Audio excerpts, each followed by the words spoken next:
Good evening. Please rise for the Pledge of Allegiance. Please remain standing for the invocation by Deacon Ken Carpenter. I pledge allegiance To the flag of the United States of America and to the republic for which it stands, one nation, under God, indivisible, with liberty and justice for all.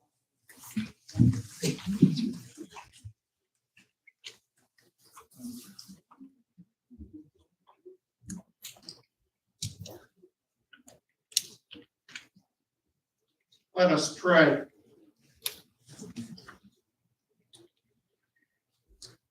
Almighty God, as we remember that March is Women's History Month, we thank you for all the women who are recognized here tonight as making a difference here in Gloucester Township, but also in the lives of many.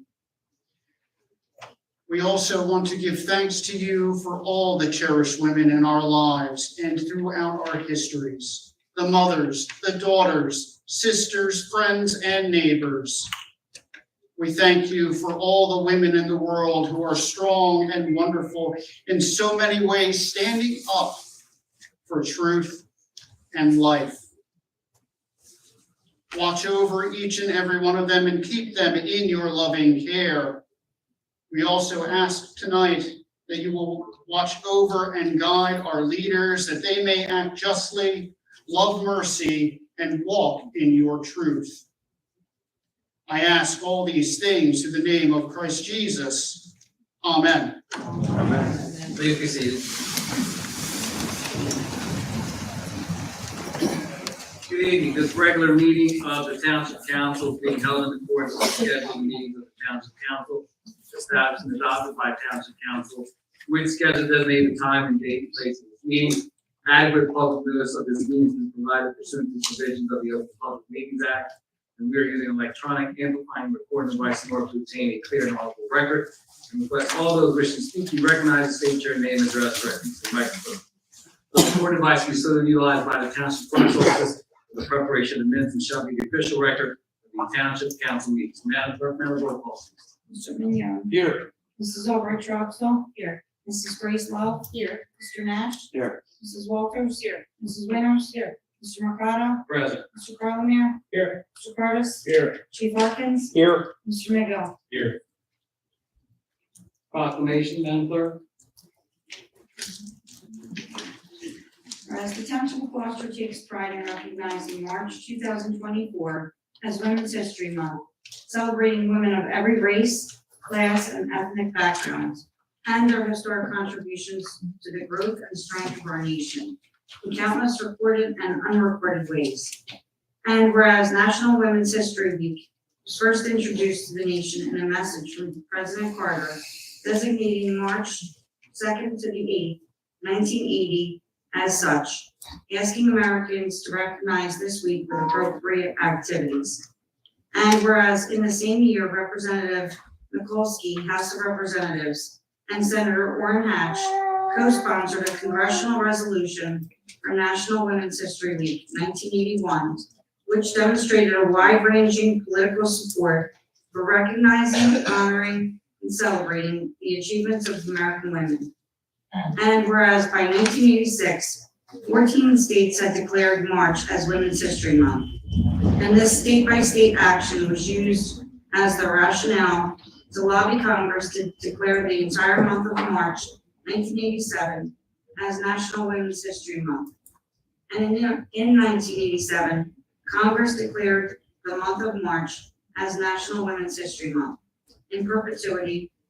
And whereas we recognize this year's theme of women who advocate for equity, diversity, and inclusion, as declared by the National Women's History Month Alliance, which spearheaded the movement for March being declared National Women's History Month. And whereas this year's timely theme recognizes the invaluable contributions of women who have dedicated themselves to advocating equity, diversity, and inclusion in all aspects of society. And whereas women from diverse backgrounds have long been at the forefront of efforts to address systematic inequities and promote a more inclusive and just society. And whereas the courageous advocacy of women for practical goals such as equity, diversity, and inclusion serves as a beacon of inspiration for all individuals and communities. And whereas in 2024, we honor the women who have tirelessly worked to dismantle barriers, challenge prejudices, and create opportunities for all individuals, regardless of their background, and attacks against diversity, equity, and inclusion programs and training in our institutions. Now therefore be it resolved, David R. Mayor of the Township of Gloucester, and Orlando Mercado, President of Council of the Township of Gloucester, hereby proclaim the month of March 2024 as Women's History Month and encourage our community to celebrate achievements of women who have championed equity, diversity, and inclusion, and reaffirm our commitment in advancing these principles in our society. Let us honor the women who have dedicated themselves to advocating for equity, diversity, and inclusion, and let us continue to work together to build a more just, equitable, and inclusive world. Thank you, Madam Clerk. This evening, we are celebrating Women's History Month, and in Gloucester Township, we celebrate women who make a difference in our community. We have 9 outstanding honorees that have been nominated throughout from residents in the community, and tonight you're going to hear a little bit about it. So we're going to start off with our first honoree.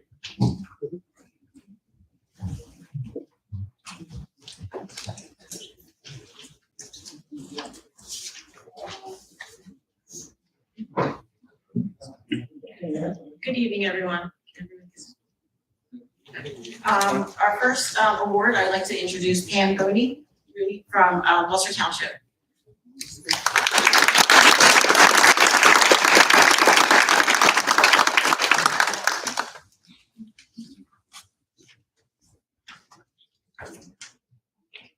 So Pam is, I'm fortunate enough to know Pam through work.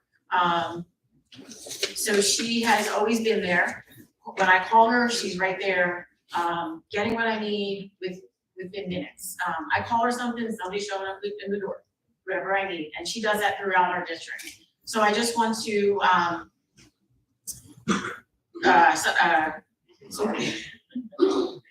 Peggy, who works with her, had recognized her for this award.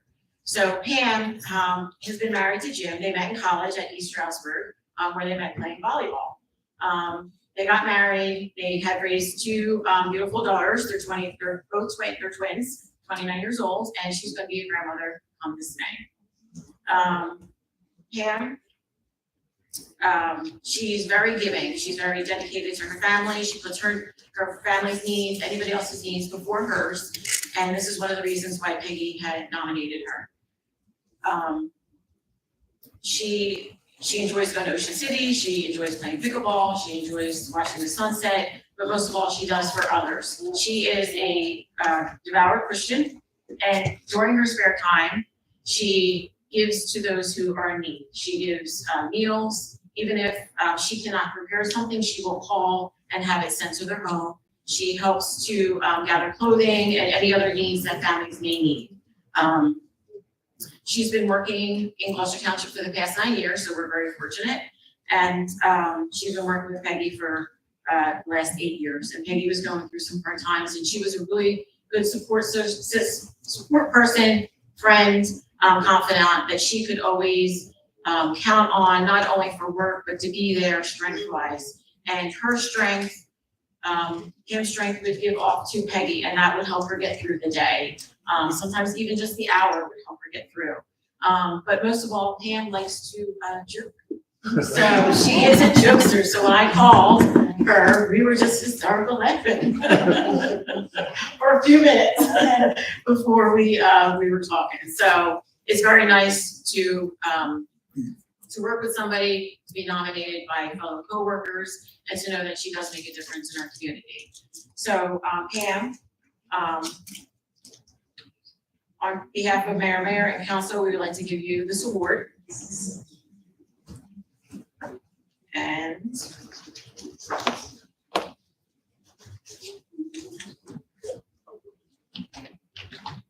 from our first congressional district, Donald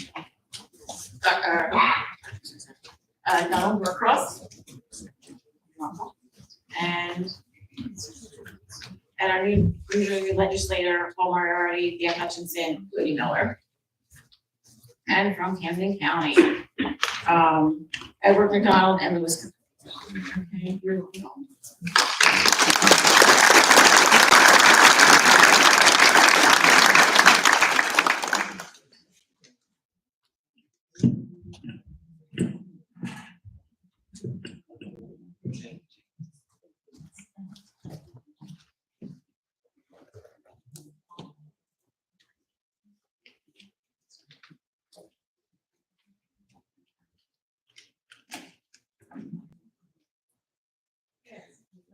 Call of Jean Gomez.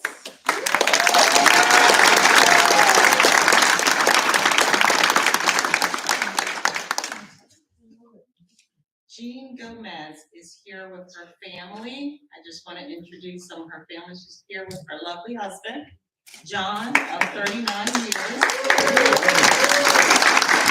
He was a mechanical engineer for 41 years.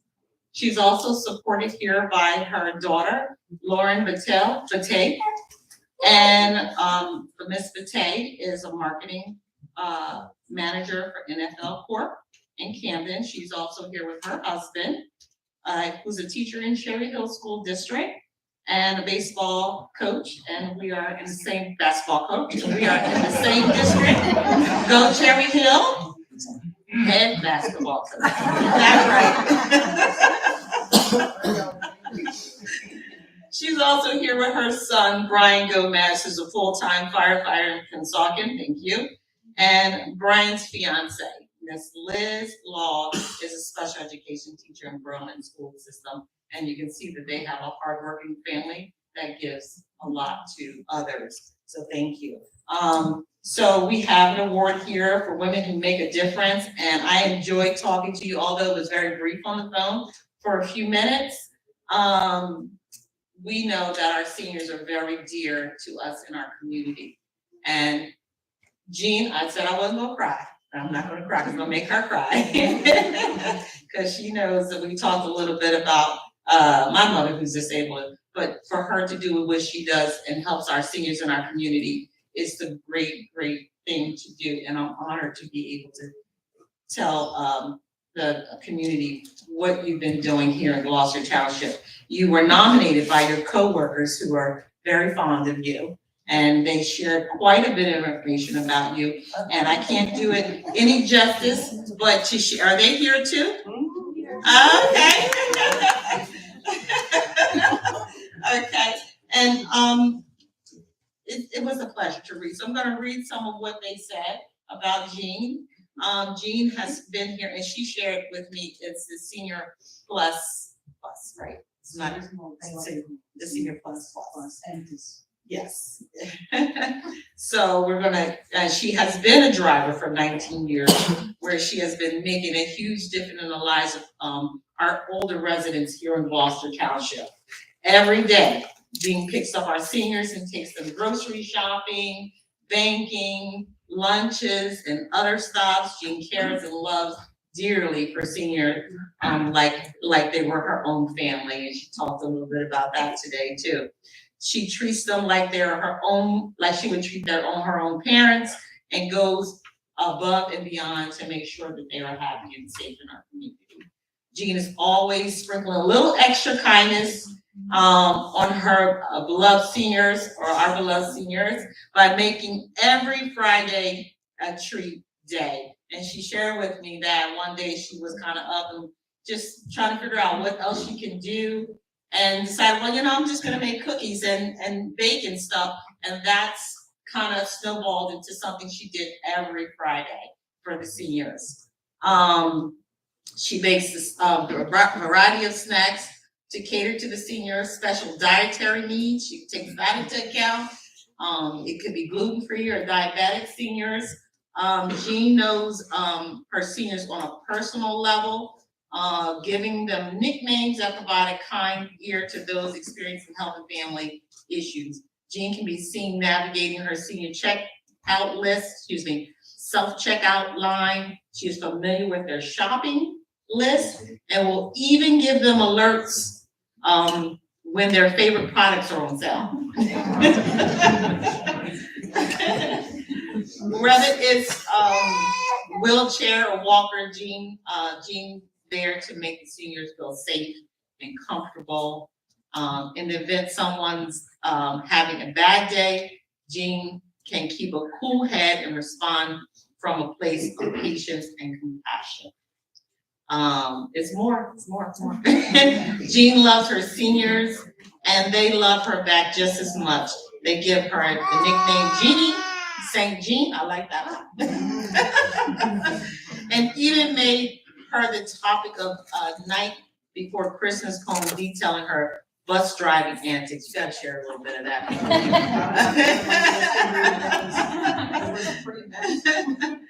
Accolades from her bus passengers have come in the mayor's office, bragging of her helpfulness and consideration in helping them carry groceries, taking special requests, and adjusting her routes to accommodate their desired stops. Her co-workers know her to be attentive, thoughtful, funny, and outgoing with great sense of humor, and most of all, a tremendous passion for her job. She is a team player and is simply a great friend, and she is definitely a woman who makes a difference. There's also one of her special passengers that said he was considering moving out of town, but he won't because of Jean. Okay, because she makes just the greatest difference. So we're really pleased to have you as a resident in Gloucester Township to receive this award, Women Who Make a Difference. Jean Gomez is in recognition of your exemplary leadership, outstanding service, and dedication to people of our township. March 25th, 2024, Gloucester Township Mayor David, our mayor and council present you with this award.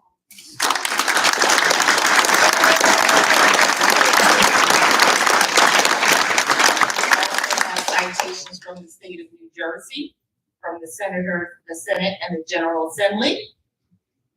You also have U.S. House of Representatives.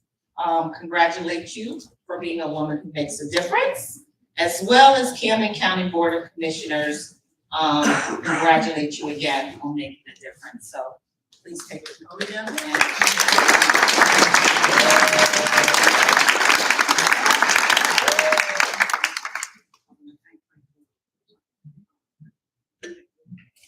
When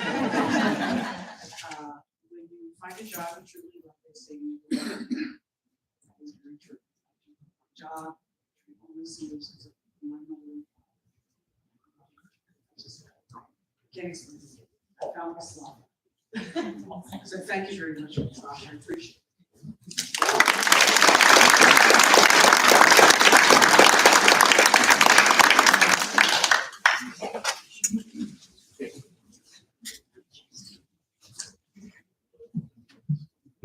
Good evening, everyone. I have the honor of presenting Dawn Huber.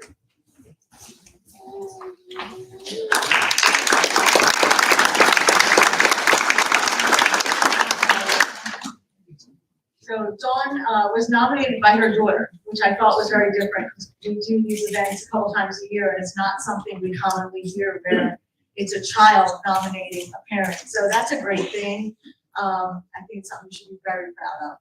I would love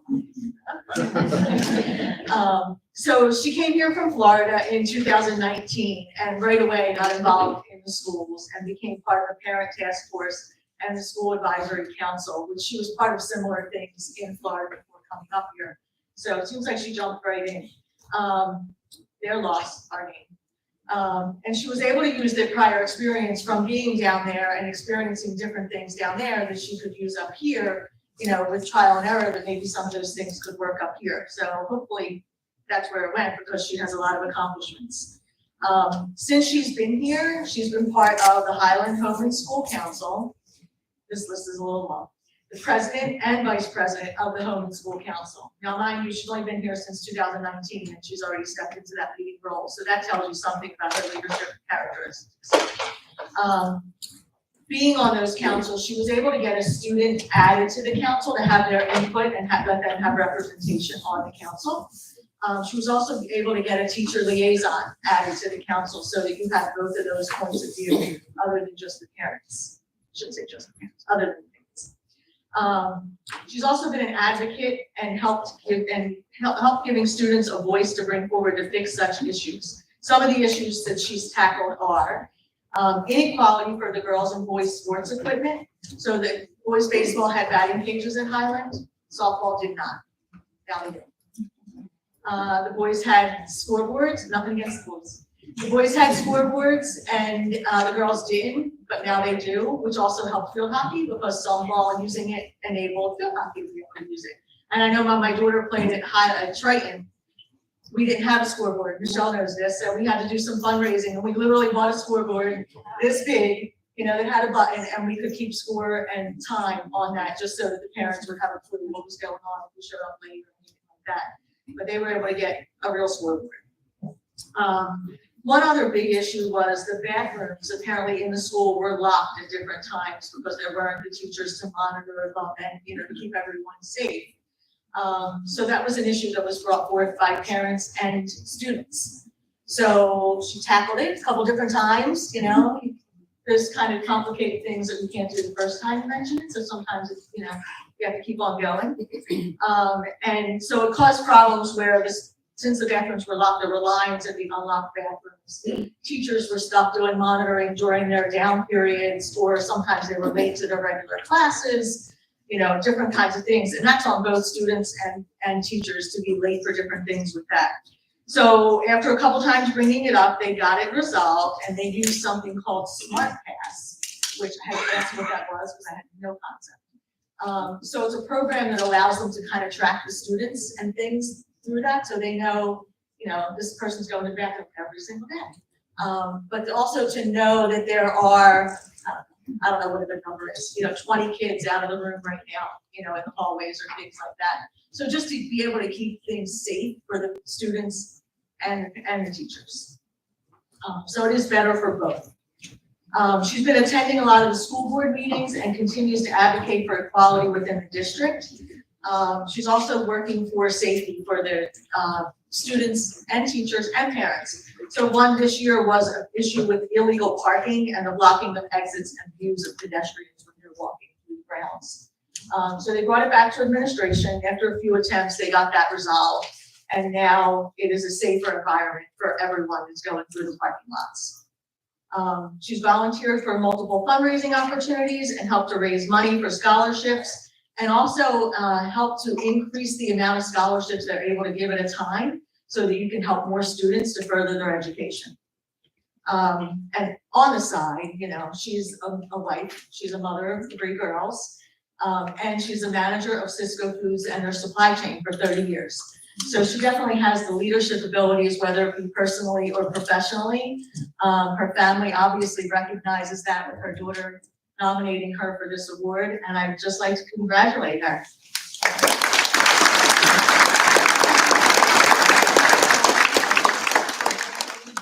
No? Thank you.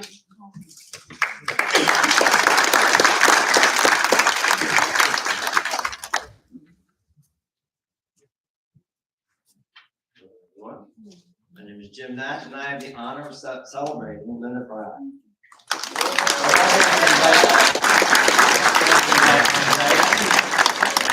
Pearson. Could you please come up?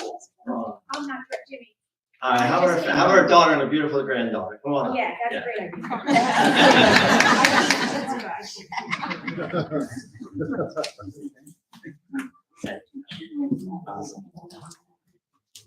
So again, like I said, I have the honor of celebrating Linda, who is a Choose Elementary teacher for 31 years, single mother of three, no, not one, and dedicated animal rescuer. I'm going to read a little bit from Andrea's nomination because it was very, very well written. Linda has been a vocal advocate of children for special needs during the duration of her career. Her commitment to these children goes way past teaching, and she also serves as a mentor and surrogate mother if necessary. Her greatest joy is putting countless hours into Choose Giving Tree Committee, a program that ensures families in need a Merry Christmas throughout the holidays. She's been active on that committee for over 20 years. Linda's also very involved in animal rescue. Linda adopted several rescue dogs in her lifetime, but her dedication to her furry friends doesn't stop there. Recently, she became a foster mom to homeless dogs and rescued to those animals in undesirable situations. After hearing dogs being given away free to a good home at the Days Inn Motel, Linda sprang into action and saved her granddaughter and took custody of the pups, keeping one and finding a loving home for others. Her kindness also extends to humans as well, as she made it a practice to provide for those facing adversity. Taking care of her Choose family is a priority, but she recently extended that favor to a coworker at her part-time job who was having a hard time putting food on the table. Linda connected her to Unforgotten Haven and gives her rides there weekly to keep her and her family fed. Very impressive. Add chauffeur to her list of services, as Linda can be seen picking up and dropping off a number of struggling coworkers. I mean, wow, right? Wow. Linda is a highly dedicated and integral part of our township. We're very lucky to have her, and I'm very honored to present her with this award.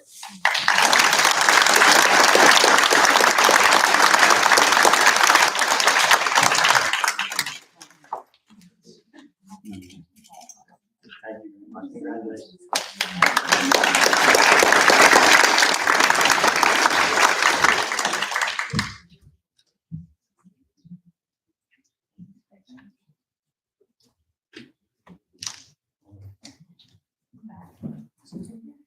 So I wanted to introduce tonight the nomination for Beth Simmons.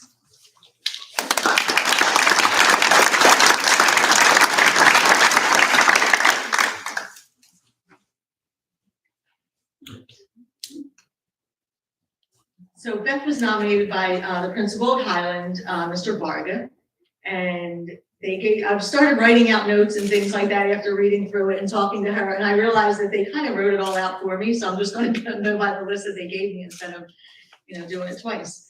So she is a teacher at Highland. She's been there for 13 years.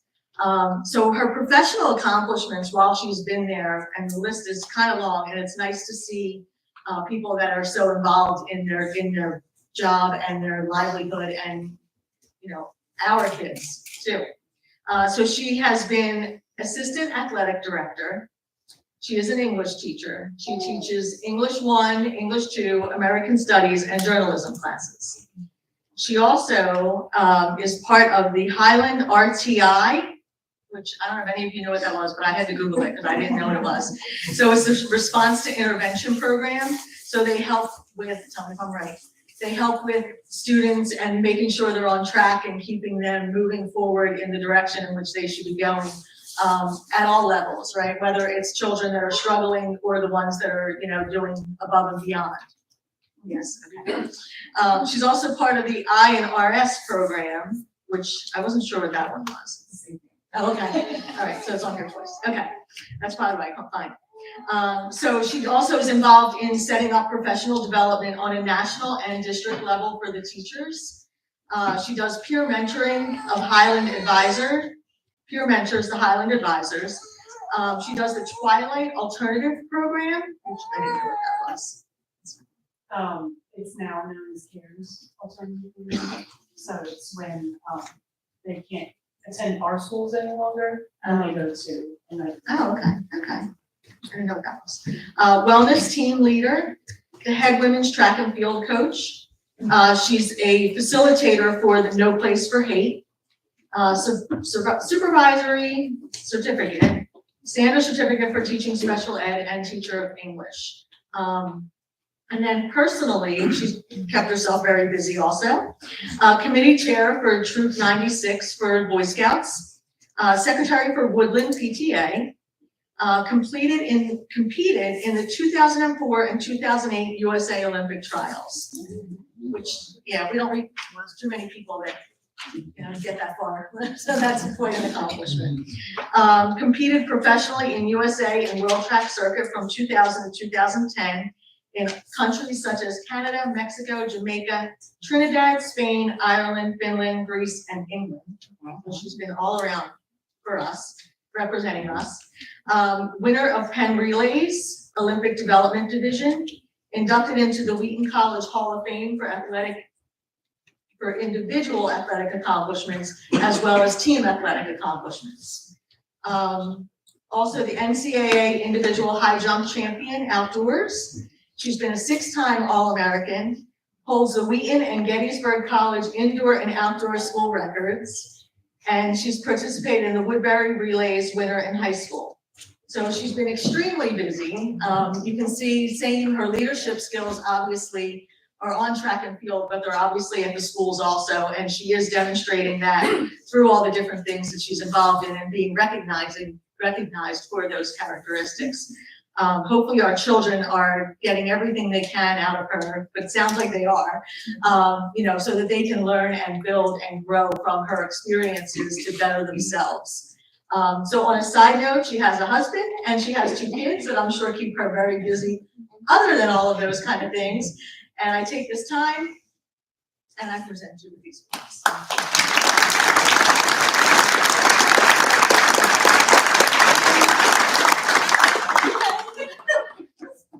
wasn't prepared. Can you hear me? I'd just like to thank you. Really, I'd like to thank all the students at Highland. They're wonderful students. I love working with them, all of them, the good ones and the bad ones, the great ones, the mediocre ones. Everybody deserves to be recognized. And so through RTI, we're able to recognize the ones that necessarily don't get recognized. And then through peer mentoring, we get to work with the really great juniors and seniors who get to mentor freshmen. So I just wanted to thank all of you that have their students at Highland. It's a pleasure and it's an honor to work with all of them. Thanks.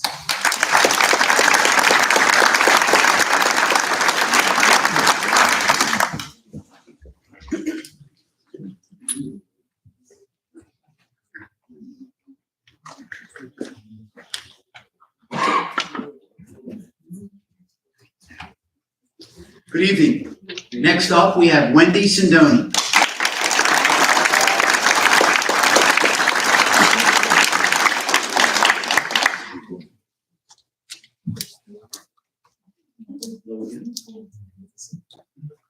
So Jerry, her husband, you're going to have to build a bigger wall because Wendy was here in October and she also received a coach that makes a difference. So this is her second time in his 6 months here receiving awards. So congratulations to you. So Wendy was nominated by Elizabeth Johnson, who is a neighbor and a colleague. So Elizabeth had some very nice things to say about you, and then I'll finish that with the nice things of our relationship. So Wendy Sindoni is a one-of-a-kind woman. She has worked as a physical therapist, PT, in Gloucester Township School District for many years. She has served countless students and along the way has helped teachers better understand the physical development of children. I have had the pleasure of knowing and working with Wendy for the past 19 years. When I first began my career as a preschool teacher, I worked with children with special needs. Wendy was the PT assigned to work with the children in my classroom. However, she didn't just work with the children, she also taught me, as the teacher, how to incorporate physical activity into the school day that specifically targeted gross motor development. I still keep these motor milestones in mind as I coach preschool teachers in best practices for their classrooms. Wendy has also stepped up to continue to share valuable information about gross motor skills during professional development times with preschool teachers. In addition to helping children and teachers, she has also went the extra mile to provide resources and information for parents as well. During meetings and interactions with parents, she explained complex terminology in very easy to understand terms and demonstrated how parents could work on gross motor skills at home in ways that it wouldn't feel like work for the kiddos. Over the years, Wendy took her love for children and gross motor development to the field, the ball field that is. She was an active participant in coaching a team for the Field of Dreams, which is located here in Gloucester Township. I was able to witness her team in action and how she was able to keep these kids feel joy and excitement of being part of a baseball team. Wendy is a caring, knowledgeable professional and a kind woman. She has been helping to make a difference in the lives of GT students for many, many years. So I want to say with this, in closing, that I first met Wendy in 2016. And what Elizabeth was talking about with the baseball field, Gloucester Township Field of Dreams, we started that in 2016. We had our first season in 17. So when we asked who wanted to be a coach, very quickly Wendy's arm went up and said, I'll do it. And I was like, great, what do you know about baseball and whatnot? And it wasn't about baseball or athletics. It was about working with children and making them feel special and making it an enjoyment and experience. And Wendy captivated all of that and kind of had to reel me in a little bit. I come from a competitive background, and this wasn't about competitive. So the Gloucester Township Field of Dreams is made up for folks that have special needs. To this day, right now, we have 44 players that are signed up, and half of those players are from Wendy Sindoni. So, yes. The ball fields, you put name tags on them, and we make sure they all have gloves, special bats. Really can't speak enough for what she has done for the Gloucester Township Field of Dreams. She had stepped away for a little bit, but has promised me and assured me and has kept her promise. Last year, she showed up and did help coach some of the games. But when she showed up to the field, you could just see the smile and the excitement on the players' faces. They almost forgot that they were at a ball game. So they went to go see Coach Wendy. So with that, I appreciate that. You did say again you were going to come out. It's a busy spring. You're going to come assist. And I want you to come out there because the children love having you there, the teams love having you there, and I love having you there also. So Wendy, thank you. Congratulations for who you are. Jerry, build that wall for her so she can get these plaques up. Thank you very much.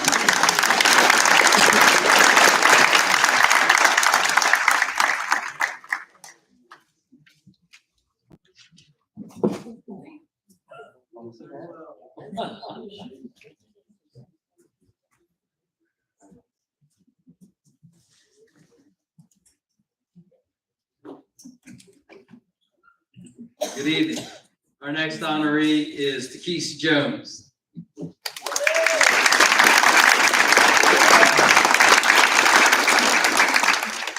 Thank you, Ms. Baker, for your readers. I was sweating now. I'm not going to be able to see it. You're welcome. All right.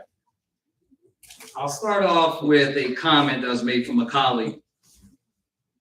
Fortunately, the Glen Landing Middle School has an amazing leader in Mrs. Takesha Jones. She's been making a difference in the lives of students and teachers for many years. What sets her apart from others is her daily commitment to being a servant first. Anybody who knows Mrs. Jones has been a recipient of her kindness and support. She puts everything on hold for her students and staff, no matter what she has on her plate. Her desire to nurture and care for others is innate. Combine that with a servant-first mentality with her amazing ability to teach and inspire, and you get one of the best educational leaders around. We are grateful to have Mrs. Jones. Thank you for always being there, making a difference in our lives. It's one of her colleagues. Takesha didn't set out to be a teacher, but she liked people.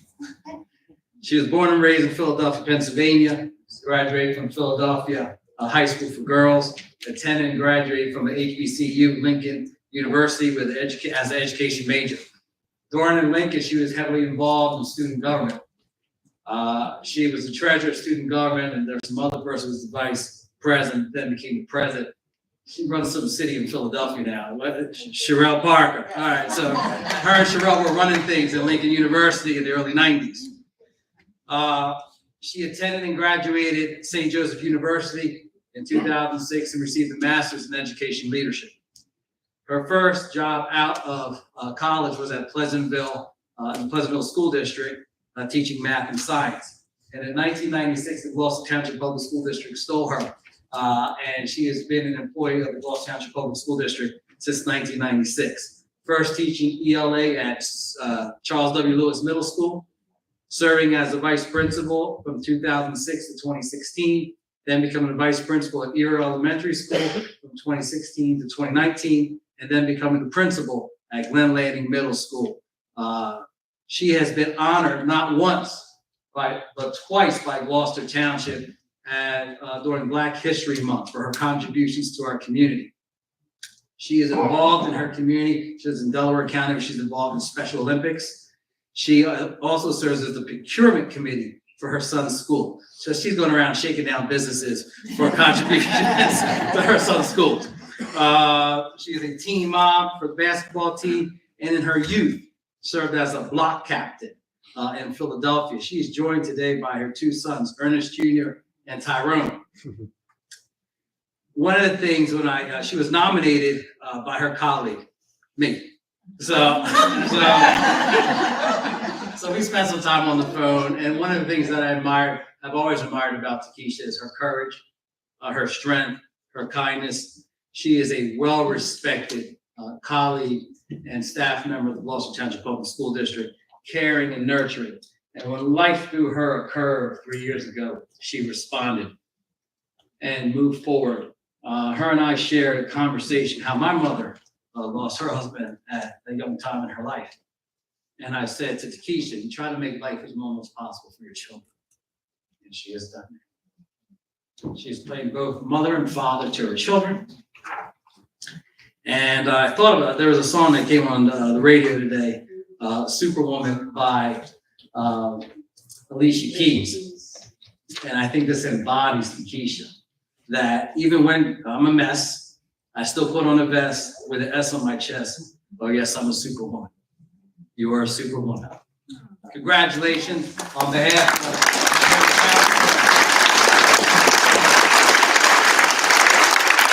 recognition of your exemplary leadership, outstanding service, and dedication to people of the township by David R. Mayor and Council. You have citations and proclamations from the Camden County Board of Commissioners, the New Jersey State Assembly Legislature, and also from Congressman Don Williams.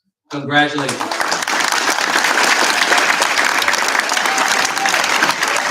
Thank you to the Gloucester Township community for being my second family. In 1994, when I was my first position in Pleasantville, I used to drive in all the way down to Pleasantville. I used to say, it was Blackwood Elementary School. I want to work in that district. I don't know what district that is, but this is perfect because I live in South Philly. I'm like, this is perfect. I want to work right here, wherever that is. And I mass mailed my resume out 2 years later and got a call. I mean, that was before GPS, before any of that stuff. And so lo and behold, when I'm getting off that exit, I'm like, oh my gosh, this is the district. This is the district.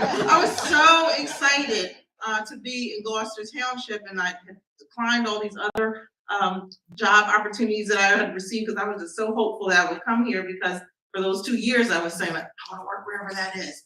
And so being a teacher at Lewis Middle School and then an administrator, I was at Lewis for 19 years. That is my home. I love Lewis. I'm once a Lewis Indian, always a Lewis Indian through and through. And that's where I learned, that's where I grew up. I said I grew up at Lewis Middle School, and this community has embraced me as my own. So I do call it my second home. I'm here sometimes 7, 8 o'clock at night. That started back in 1996 and it hasn't changed. So thank you so much for the opportunity to serve your community. Thank you for acknowledging me for doing so. It just comes from my heart. I love the children here. I love the families here. Thank you so much.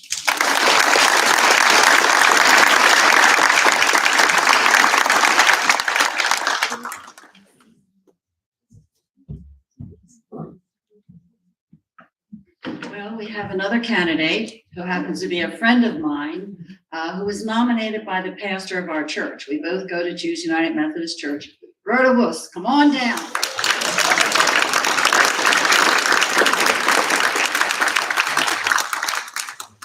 I've known Rhoda a long time. I won't tell you how long, because then you'll know how old we are. But Rhoda is a very active person in our community, especially our church and IHOP. In our church, I've seen her work the Ham and Oyster Supper when we had those. I was the ham lady and she was a variety of things.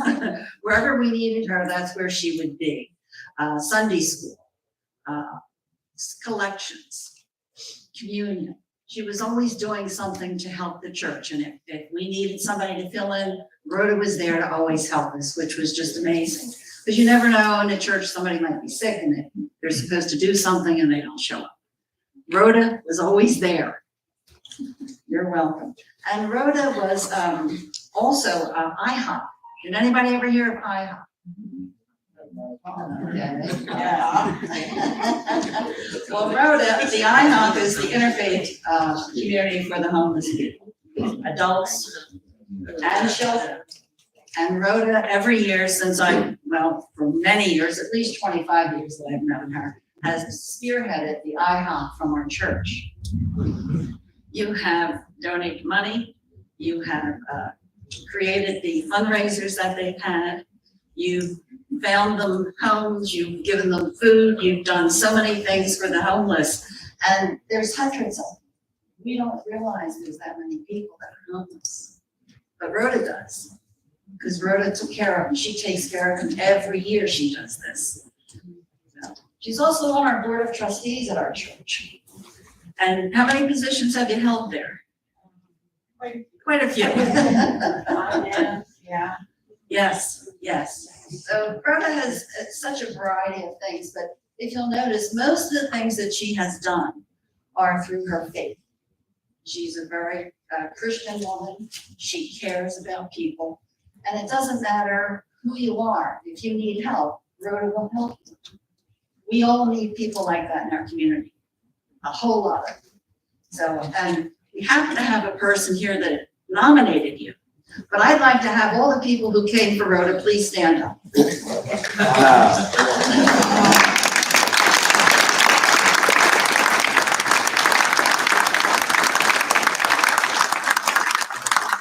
And I'm going to call our pastor. He's not dressed for it, but I don't care. Because he can always, but you only get 3 minutes. That's it. That's it. Oh, yeah. Thank you. I promise I won't pass a collection. I'm Reverend John Inverso, and I've been the pastor at Choose United Methodist since July of 2022. But months before I started there, I heard the name Rhoda Wuss. I was told about this woman who was involved in everything. And if I had any questions about what was going on in the church, Rhoda knew. She knew where everything was. She knows where the bodies are buried.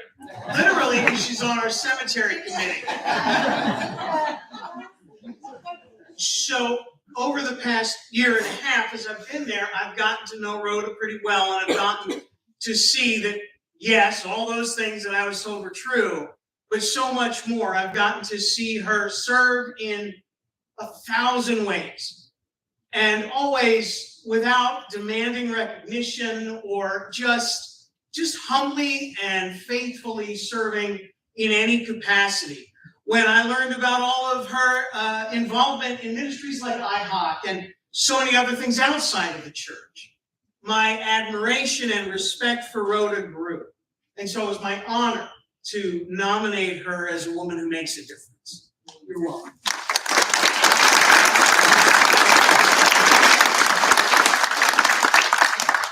So glad you didn't pass the plate. I would have been embarrassed. Well, we know what this says, so I'm going to give this to Rhoda. And she also, you know this is from the Congressman Norcross, the Senate, the Assembly, and the freeholders, and we have all of these wonderful accolades to give to you. And you hang them up in a place where when people come and visit, they don't have to go into your bathroom to see them. Okay? You're welcome. I want to thank everyone for showing up. What a surprise. I have the Collingswood Fellowship Church where I serve, the Choose United Methodist Church. She's not good with mics.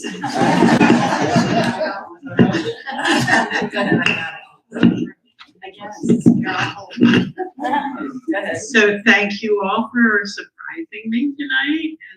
And Thank you, council members, for the opportunity to be a part of this great township.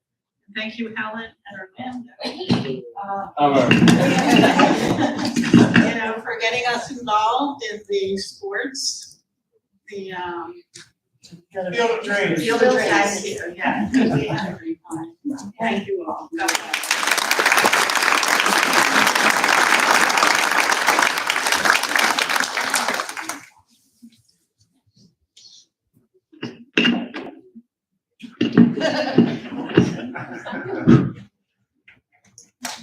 Rhoda back in January had sent me an email. She goes, "You think I can get a couple of shirts from MLK?" Day? Like, I have 500 shirts because they wanted them for their IHOP walk and also because they were volunteering at the church. Congratulations, Rhoda. Our last recipient, Julie Scully, could not be here today. She is the Assistant Superintendent of the Black Horse Pike Regional School District. So I'm going to read briefly her nomination. Julie Scully is the Assistant Superintendent of Schools at the Black Horse Pike Regional School District. Her job is huge and so is her heart. As an assistant superintendent, she juggles a range of responsibilities, including the oversight of social emotional learning and development, managing school personnel, addressing student concerns. In her world, she recognizes the importance of hosting fair investigations focused on HIB. In our world, HIB, as it relates to Julie, stands for helpful, important, and beneficial. Many of us have our jobs because of her and sustain immense satisfaction in those jobs because of her commitment to guide and mentor others.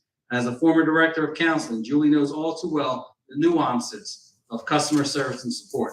It is her knack. It is her gift. Her leadership empowers others in the district to boost their capability, maximize their drive, and grow their investment. We are because she is. She manages our central office with Mama Magic and gifts the folks, students, families, and faculty the magic of believing in themselves and their ability. There are countless teachers she has recruited at job fairs, giving that recent graduate the shot of success they deserve, or substitutes she is convinced to start teaching in a more permanent role because this job in education is the best one ever. Julie is married to a teacher and has raised 2 boys, all while supporting evening programs and events. She does not reside in Gloucester Township, but has made Gloucester Township her home many years, employed at the Black Horse Pike Regional School District. Julie is being nominated by everyone. There was a range of people that were polled to examine her candidacy for this amazing award, to which folks responded, yes, yes, thank God, yes. We would appreciate your keen consideration of this wonderful woman, for a woman who makes a difference, recognition, and without hesitation. We believe she deserves every good thing that life has to offer. In the words of Alicia Keys, this girl is on fire. So we will provide that to Julie Scully. Councilwoman Winters. Councilwoman Winters will conclude with some closing thoughts. Short and sweet.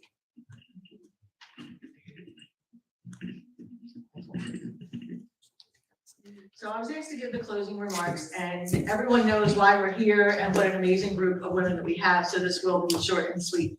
I want to just thank everyone for coming out. It's so nice to have these kind of events that we can recognize positivity that's happening in our world, in our town, in our schools, in our neighborhood, that we can all hopefully learn from them and grow from them. I want to thank all the nominees for coming out. I want to thank all their families and their guests and their supporters, because we know they couldn't be where they are without the support of everyone that's with them. Also, I want to thank anyone else that came here tonight to be part of this, because it is a great event that our township is able to hold. We heard about many amazing women today doing wonderful things in our township. It is a great night to hear about all those things and what these women are able to do. It is inspiring and encouraging for all of us. Let us use what all of these women are doing and motivate all of us to do more and to make a difference. Thank you.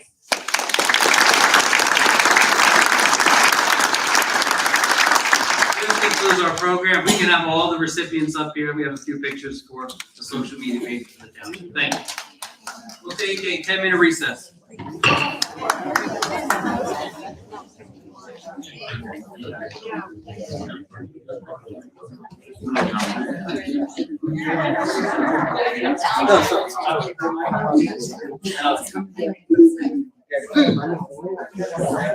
And all the way to council. Thank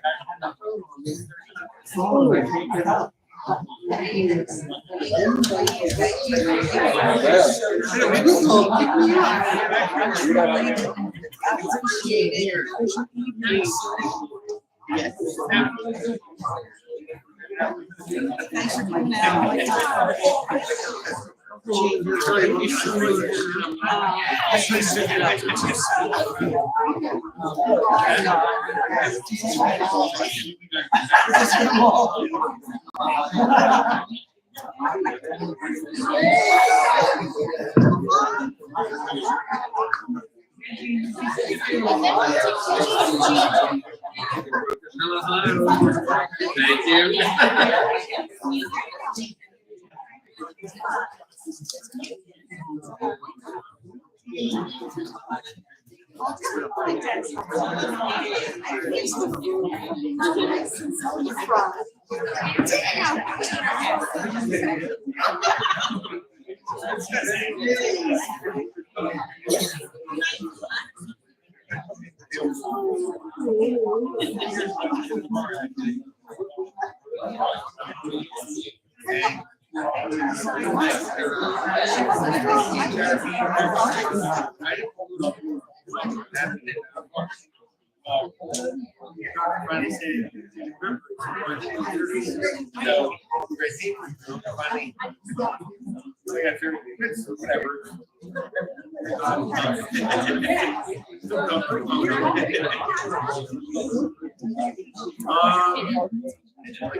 Are you guys coming from here?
How are you, sir?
Thanks, Regina.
No.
Is that you're on enemy until you have to do something like this? Yeah,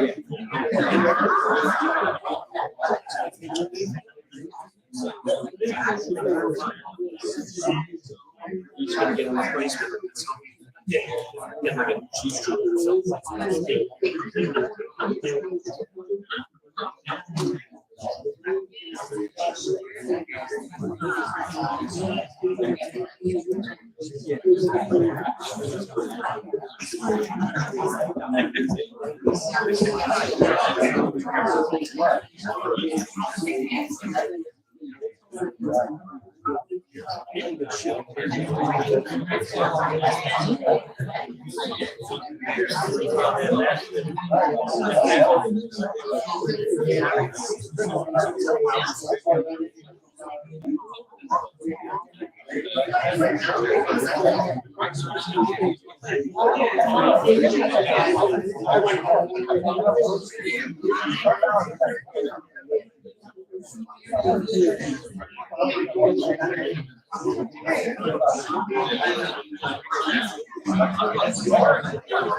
I hope.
How's the truck?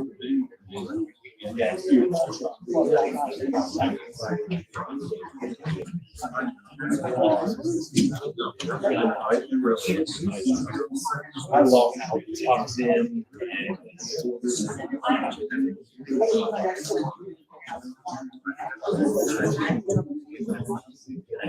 That's probably easy to drive.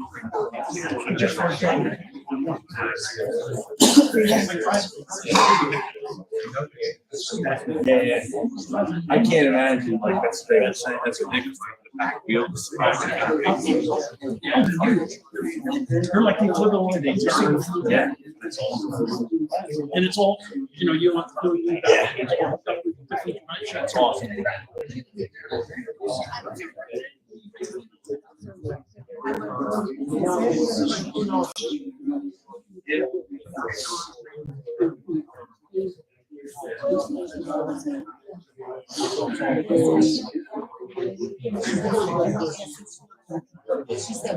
Okay, I got it.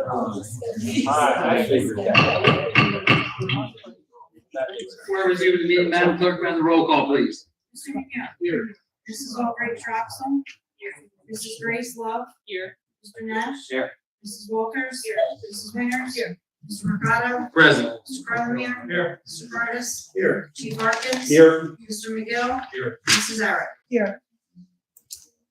Before we go to the public portion, I have a statement regarding the sewer utility. So, good evening. I want to thank you for coming out this evening. There are 3 resolutions on the agenda tonight regarding the sewer utility and the possible sale of the sewer utility to a private entity.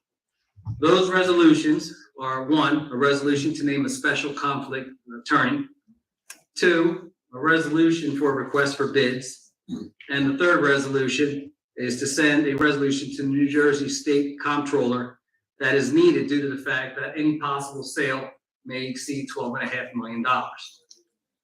The 3 resolutions enables the township to explore the possibility of selling the sewer utility to a private entity.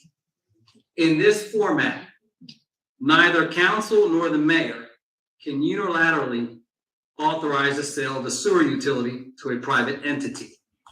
The residents of Gloucester Township will determine through a referendum on the November ballot by voting yes or no whether to move forward to sell the sewer utility to a private entity.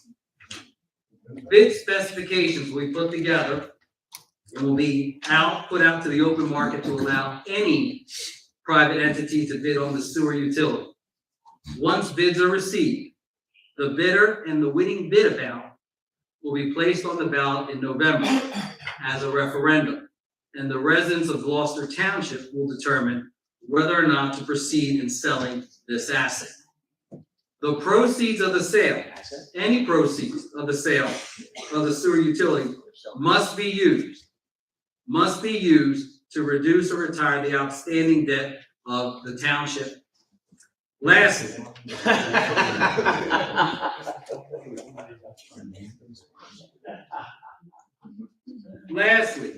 the mayor of our township is employed by New Jersey American Water. I, along with all members of the governing body, received this past week a letter from his attorney indicating that he has a conflict and that he cannot participate and will not participate in any discussions on the sale of the sewer utility. All communications in regard to this matter will be through the Township Business Administrator, Tom Cardis, myself as Council President, and our Township Attorney, David Carlin. We'll now open up the public portion. The public portion is for 15 minutes. Each speaker is entitled to 3 minutes on the agenda items only. Mr. Polidoro.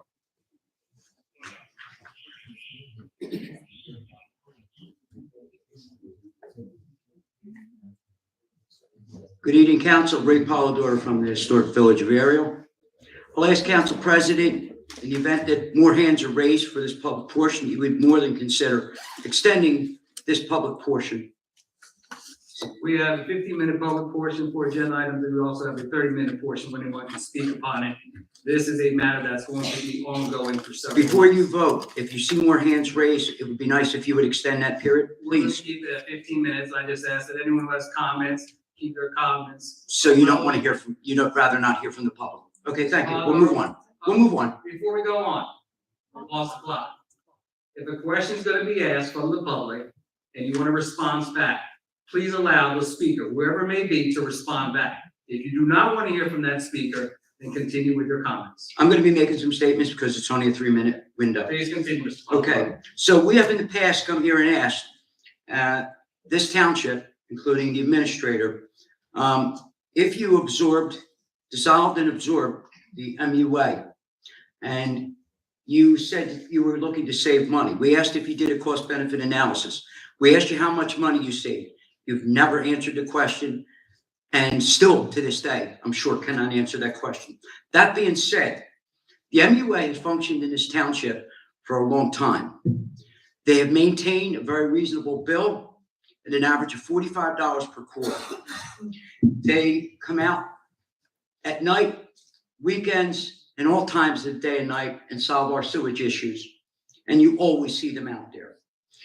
They had a $6 million emergency fund that this township is constantly referred to as a surplus.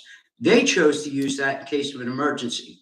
When asked, what if that emergency happens now that you, I'm sorry, I don't know what to say you did with that money, but it's gone. 3 million of it's gone. So you're going to borrow money to fix what they had already saved for. So you basically took their security blanket, their security net, and wiped half of it out. They have always provided what Mr. Mercado has referred to as premium services, and they did provide them. So instead, you dissolved them, you've absorbed them, and now we're going to put it up for bid. Back in May, this question was asked specifically to you folks. Please tell us you're not going to sell them. It's bad enough that you took, they weren't broke. I don't know what you thought needed to be fixed. That money you had to have. That being said, so now it's going to go out to sale. Could go to Aqua, could go to New Jersey American. But either way, we've already seen in Haddonfield what's proposed in Mount Ephraim. Okay? And eventually they're going to gouge for sewage. So why not keep this MUA organization intact within the township, keep our employees hired here in the township, and if anybody's going to gouge, why don't you guys gouge? Because if you gouge us, at least it's going right back in our pocket and not New Jersey American Water's pocket.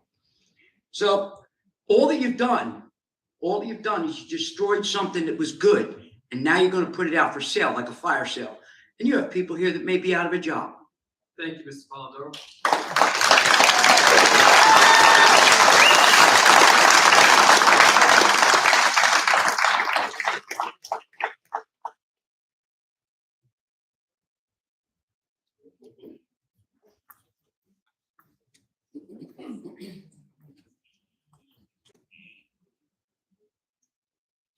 Hi, Dennis Palmer, Braemar Avenue. Helen, good to see you. It's been a long time. How are I you? didn't recognize. Well, a little gray, a little less, exactly. I don't see that far anymore. Yes, my concerns are similar to someone's already talked about. The main thing we deal with private entities and taking over system, you deal with the fair market value. It's a way that you look at the system. We already paid for the system once. And when they acquire the system, we're going to pay for it again. We have a lot of people who are going to be in fixed income. You just see the record, and it's throughout many newspaper articles about the price of private sewer, how it's higher. Private water is higher because, in fact, they have to return usually about 8% to their on their stocks, the stockholders. But we just look at the history in Haddonfield. They had a level number, and it's gone up. It was just in last week's paper, 50%. Mount Ephraim, it's going up 45%. New Jersey America, as an example, says their average sewer bill is $65 a month. Okay, we're about 180 a year for GTMUA, or the old GTMUA, and it went up a little bit recently. That was the township taking over. Yeah, not long. No, I thought it went up like $4. All right, well, that's flat. But again, Ray talked about surplus. It's really come as it's net position. It's gone, and that's really the authority ran very well. Most of it was very well capitalized, and about the last big project they had was Orr Road. So there's a lot of things they had done over the years. Public stations have generators; they all have alarms. This is critical. Now it's critical for our future because these private companies bill by the gallon. So they always, many of them have a base of 5,600 gallons a month. It's 188 gallons a day. If you have kids in your house, your bill's going to be higher than the base rate. If the bill on a gallon is, you're going to pay sewer rates for your pool, your lawn, and your garden that never got into the sewer. That's not acceptable. As you go forward, it should be a flat rate. The big concern is that I said we already paid for it once. Every development we know in this town was built by a developer. And those sewer lines were dedicated for free to the township when they took over those lines. But when you go to sell it, we're going to be paying for something that was free. That's going to come back. My biggest concern is our seniors you heard earlier. Our seniors are very important. This room's got a big table. You have a big dais. These all look like there's a big table over there. They seem like important tables, big tables, important decisions. There's only one table that's important in this town. That's the kitchen table. Mom and dad, single parent trying to pay their bill. Seniors trying to pay their bills. That's the important table. And I think this is going to upset that table. It's really going to be a dangerous precedent as you see these rates going up. And there's history's full of it. The most recent one is Haddonfield, Mount Ephraim. 50%. I'll have more time if you want to ask a question if you're happy. No, I don't have any questions. Thank you very much. Thank you.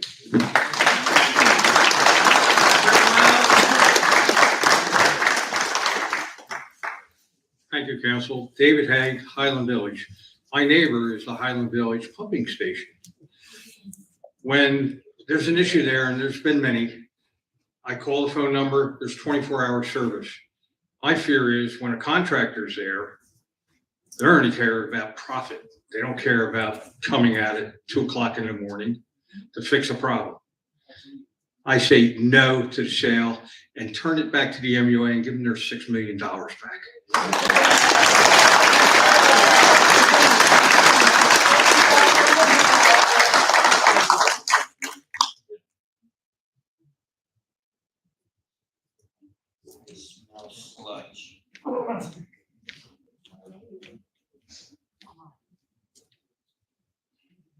Gentleman in the back, I missed you. Oh, sorry. No, okay. Hi, my name's Joe Bonan. I'm from Somerdale, New Jersey. So what I wanted to talk about is, I think, fair representation. All right. So you mentioned tonight the 3 resolutions. I think people would probably be more considered on their voices heard if somehow we can intertwine some additional representation into the decision process, right?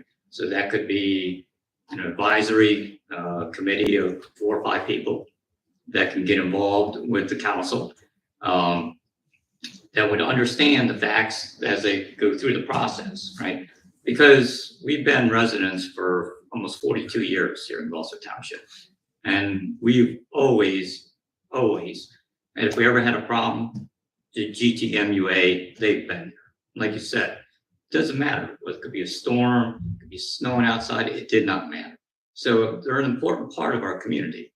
And I think that's why everybody's concerned. So I think if you can take that suggestion and make that part of how we go through this endeavor, I think that'd be beneficial. Thank you, Mr. Bernard, I appreciate it.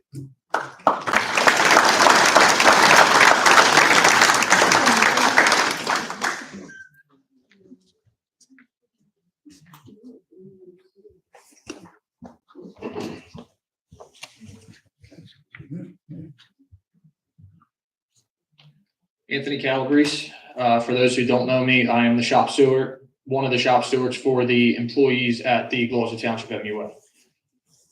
Tonight, I'm not just speaking for the men and women that over the past 40 plus years, day in, day out, have given their time. They've worked their asses off to serve the residents. I am also speaking for the residents tonight.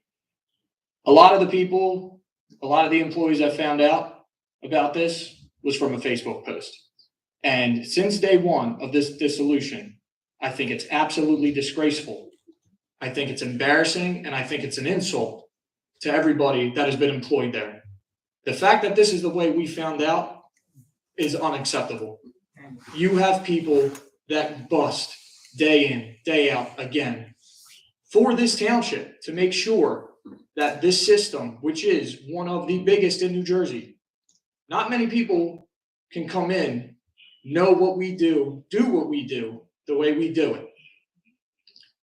I just, the fact that nobody's come and talked to us, we've been in the dark since day one, since finding this out. And a year ago, we asked, we've been in meetings. I was here last week, wasn't brought up at all. The fact that nobody could at least give us the decency of telling us about this is insane to me. And it's insane at this point. It is absolutely insane that this is the way that this is going. No complaints. Are we perfect? No. But the way we commit to the jobs, to make sure the jobs get done, by you giving that to a private profit company is going to not only hurt the men and women that work for the MUA, but it is going to hurt every single resident of this township, which is supposed to be for us. It's unacceptable. It's unacceptable.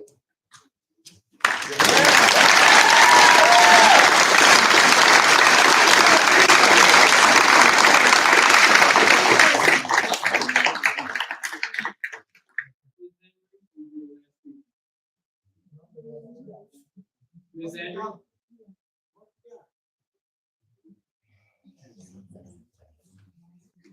It hasn't been 15 minutes though. Denise Coyne, Shoes Landing Road. May 22nd, 2023, we were told that it was not council's intention to sell the MUA. And somehow we got from there to here. And now we're being told that this is going to eventually end up on a ballot as a referendum. And the township citizens are going to vote as to whether or not the MUA should be sold.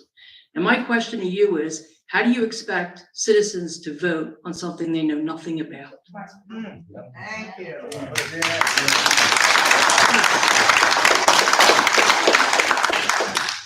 First of all, this is exploring the possibility of selling the asset.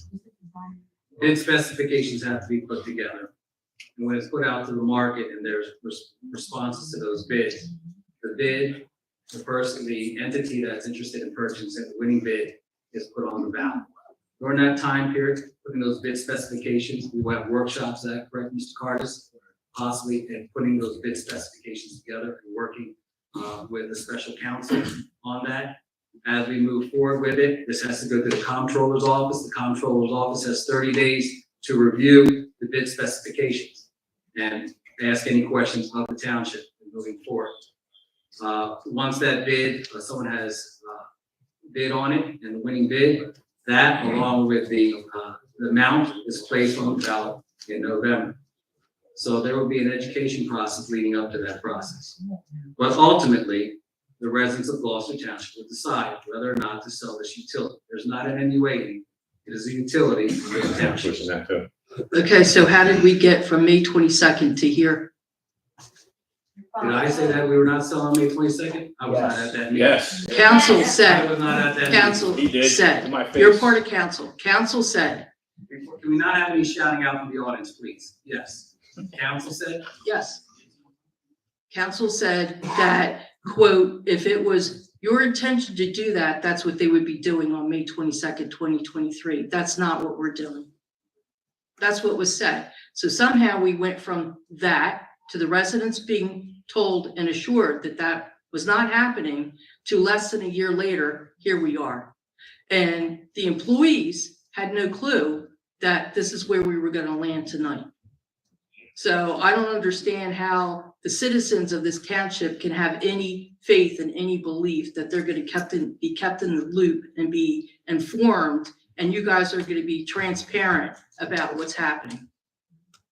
Because it seems like, things just, the citizens are told one thing, and then not even a year later, it pops up on a council agenda as a resolution.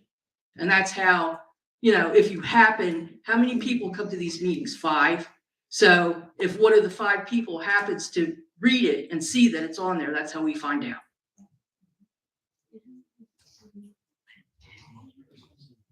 So it doesn't sound very transparent, and personally, I don't have much faith that, the residents are gonna really have a say in what happens here.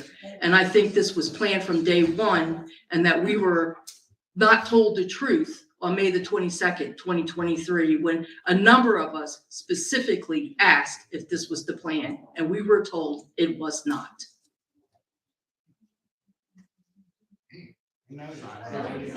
Thank you.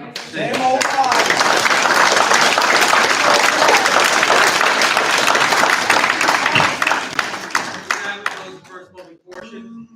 There is a second public portion if people would like to speak during that time period.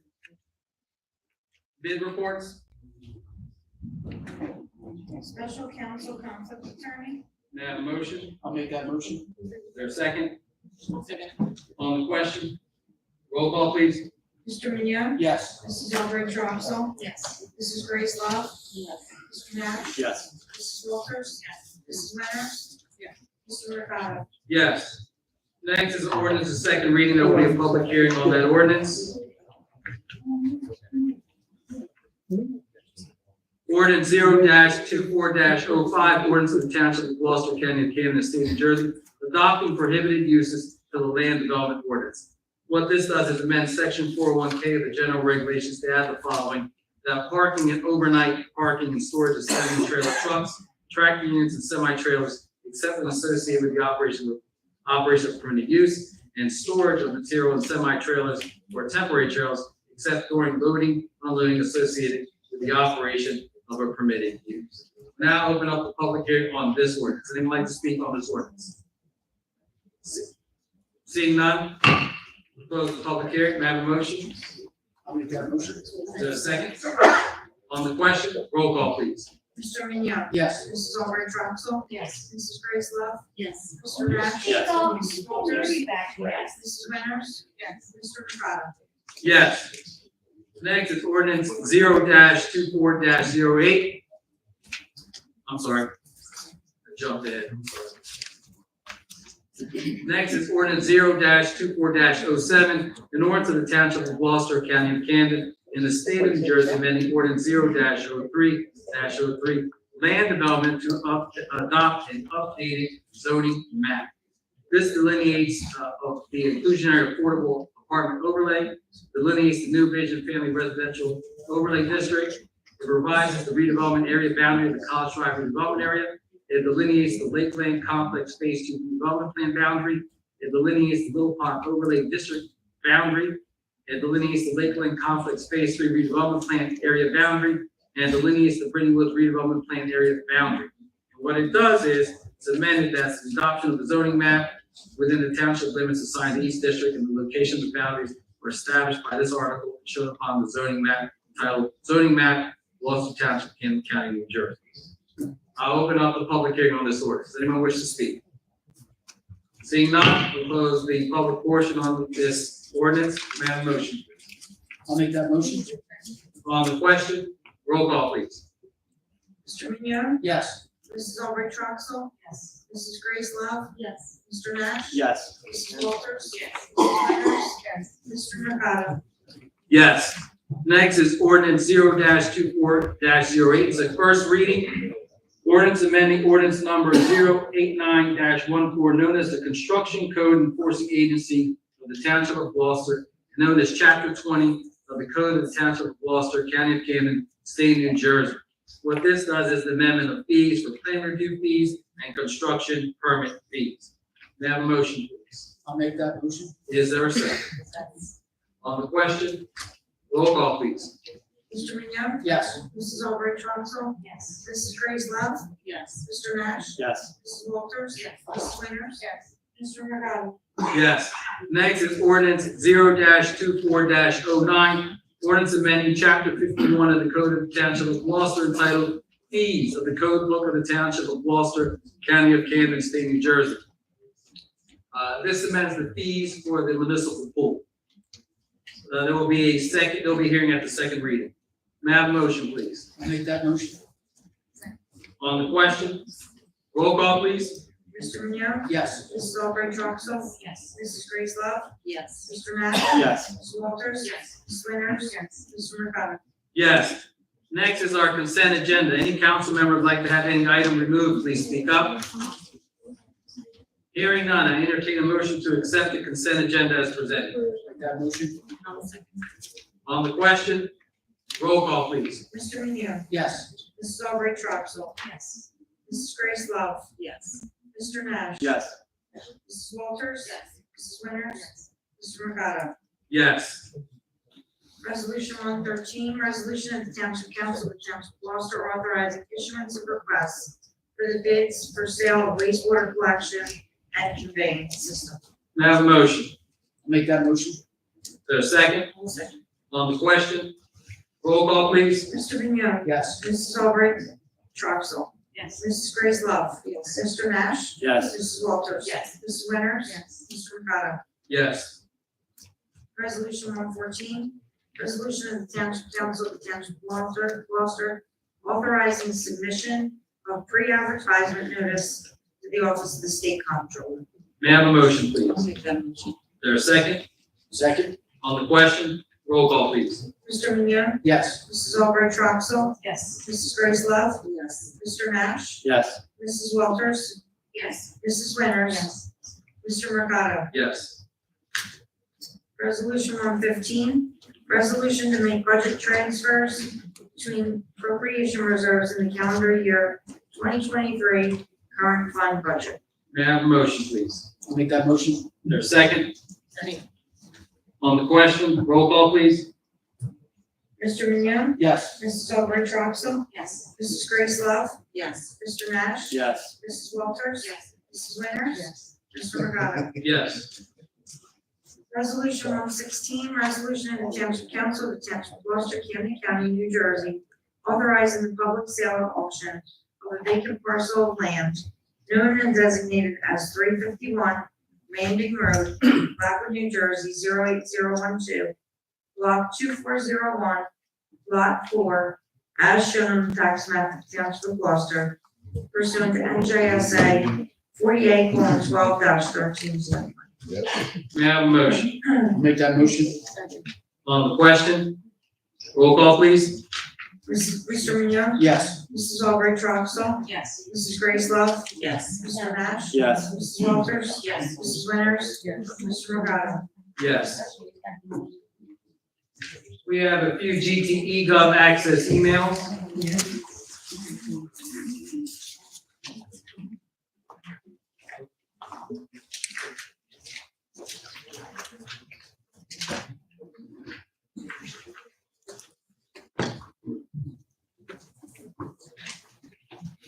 Ms. Coyne, you have an eGov access email. Would you like to read that during the public portion? Would you like to read it? Thank you. So I'll read during the public portion. That will count towards your time during the second public portion. Our next GTE Gov Access email is from Sandra Barry Rogers of 8 Noble Road, Erie. If you sell the MUA, who will be doing the normal service that the residents are used to being done and free? Why is it necessary to sell the sewer plant? Will we still get a bill from the MUA, or the new owner will be able to up our stable rates? I do not see a reason for the sale of the MUA other than a potential of lining of someone's pockets. This township has paid for our sewer needs, plus we're hog-tied into having to pay for the city of Camden because they could not pay their share. We never got the bill reduced of either sewer bill, which was promised years ago. And yes, I know about this, but my family was here when this all started. My statement at the beginning addresses comments regarding the services. Those are things that, if the sale does go through, that as we lead up to, we'll have more information.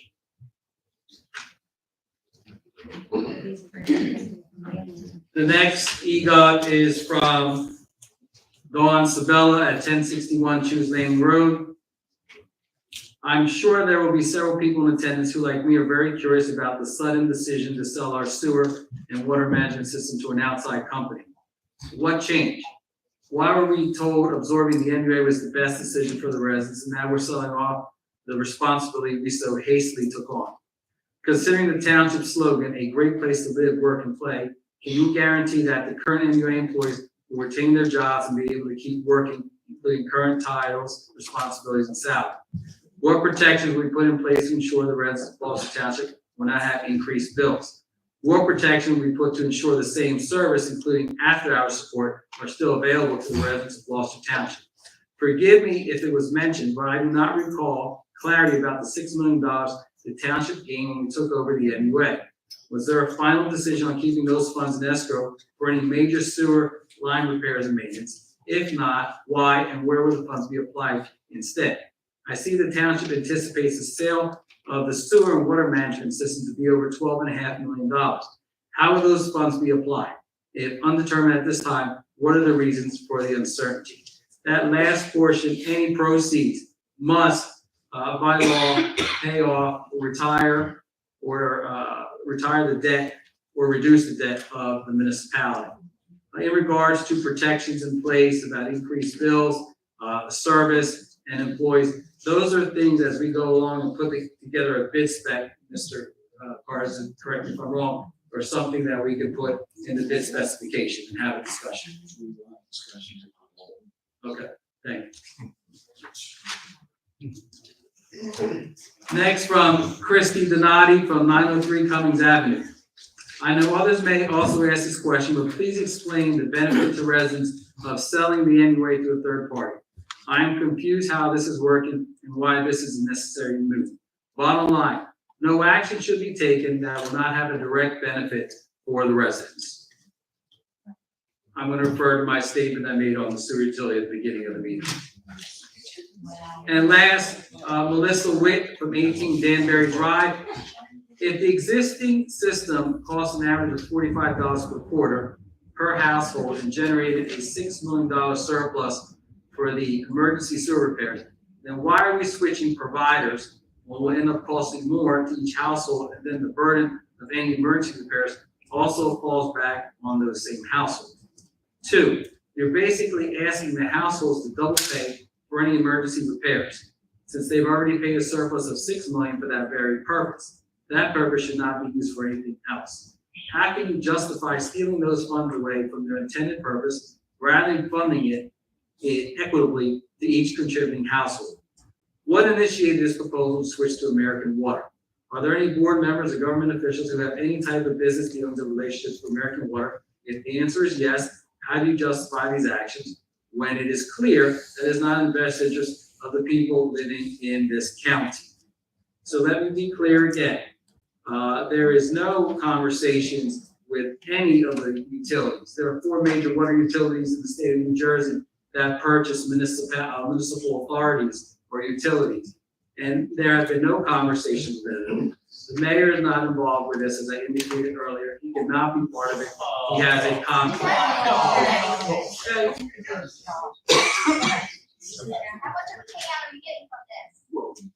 Please no shouting out from the audience, please.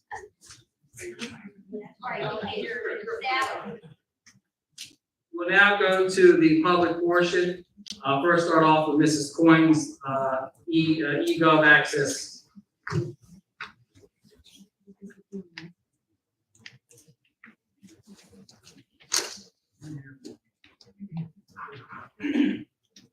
Bear with me, I'm sorry. There it is. Denise Coyne from Choose Landing Road. 2 weeks ago, after the council meeting on March 11th, I reached out to our solicitor via email seeking clarification on the procedures for public meeting notification and posting of meeting agendas. While I initially asked some of the questions during the meeting, Mr. Carlemer requested that I submit them via email. Despite making multiple attempts to obtain answers, I have yet to receive a response. It is unacceptable that 2 weeks have elapsed without any acknowledgement or response to Mr. Carlemer. I should not have to make multiple attempts to get a response. Both Mr. Carlemer and the clerk have a record of the questions I presented. I kindly request a response. Thank you. Mr. Carlemer, do you want to comment on that? Yes, sure. Well, first of all, I have not received any email requests from this point. I have not received any email request from this point to respond to her at the question she presented at the meeting on March 11th. The initial question is verified by the review of the minutes. It was presented by Ms. Hendry, who read a one-paragraph question that dealt with the failure to have the posting of the agenda on the website of the township. That was her question. And I told her, I said, I can't respond to your question until such time as I read it. I asked Ms. Hendry to submit her question to the clerk, which she did not do, and said she would send it in. I said, send in your request, and then I will review it. After reading it, I will respond. That question never came in from Ms. Hendry.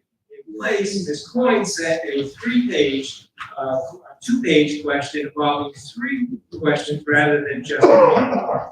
She really asked a question involving regular meetings, redevelopment meetings, and unscheduled meetings. So council should remember that the meeting on February 26th, there was a failure of the publication on the township website. And the agenda for that meeting was not published in time before the meeting and was not discovered until Monday, which then the clerk followed up with to make sure that that was a correction. From a sitting with the clerk in the minutes, she had verification from the publisher of the website that the minutes on the agenda was in fact published. When that was an error, it was not published. So I reviewed the questions submitted by Ms. Coyne, which dealt with regular meetings, redevelopment meetings, and unscheduled meetings. The regulations of the Open Public Meetings Act really apply similarly to all 3 of those meetings. And what it indicates is that following the township's first reorganization meeting in January of each year, Gloucester Township posts the schedule of meetings, regular and executive meetings of the Township Council. Once that is published and posted by the township, there's no further obligation on the township to do any other scheduling posting of regular agenda or the executive session meetings. There's no further transmittal for publication. What the Open Public Meetings Act says is that prior to your meeting, you publish 48 hours prior to that meeting, you post your agenda of the schedule of meetings on the Township Public Posting Board. Gloucester Township uses its website. The statute in New Jersey said that's not an obligation of the municipality to use its website to post. It may do so, but that's immaterial as far as the statute goes. The statute says you still have to post it on your public board agenda. The township clerk not only uses our website, but also posts it on the public board in the municipal hall, as well as the outside windows, which is now being scheduled. The technical failure of the website coordinator, the electronic failure, to have the meeting agenda posted is not a failure of the meeting. If it was, and it dealt with particular issues, the statute also says that the governing body, by a vote of 3/4 of the members present at the meeting, may vote to continue the meeting regardless of the fact that it was failed to be posted. At that meeting, if I recall correctly, there was a unanimous vote of the members of the Township Council to proceed with the meeting. But keep in mind that the statute does not mandate a use of a website. It says that's discretionary with the municipality. The regulations is to notice the scheduled meeting, which the township does in January of each year, and then to publish your agenda to the best you can 48 hours prior by posting it on a bulletin board. Use of the website is not a mandatory obligation. So the failure of the website to have the agenda is not detrimental to the meeting. The same regulations will apply to Gloucester Township redevelopment meetings as well as unscheduled meetings. The redevelopment meetings and unscheduled meetings are not posted or published in January, so that as the township schedules a redevelopment meeting, that has to be published or sent out to a newspaper. If there's a failure of the newspaper to publish it, it's not detrimental to the municipality, so long as the municipal government sends it to the required newspapers for publication. The posting of the agenda still has to be done on the internal public board notice that it provides for the public to review. In addition, the initial January publication shows the whole year of annual meetings posted on our bulletin with several copies for the residents to secure. So that answers the same thing for the redevelopment meetings as well as unscheduled meetings. I believe that should answer Mrs. Goins' question. Thank you, Mr. Colomer. We'll now open up the second public portion. Anyone wish to speak, please raise your hand. Ms. Hendry, followed by Mr. Brown, followed by Mr. Hague.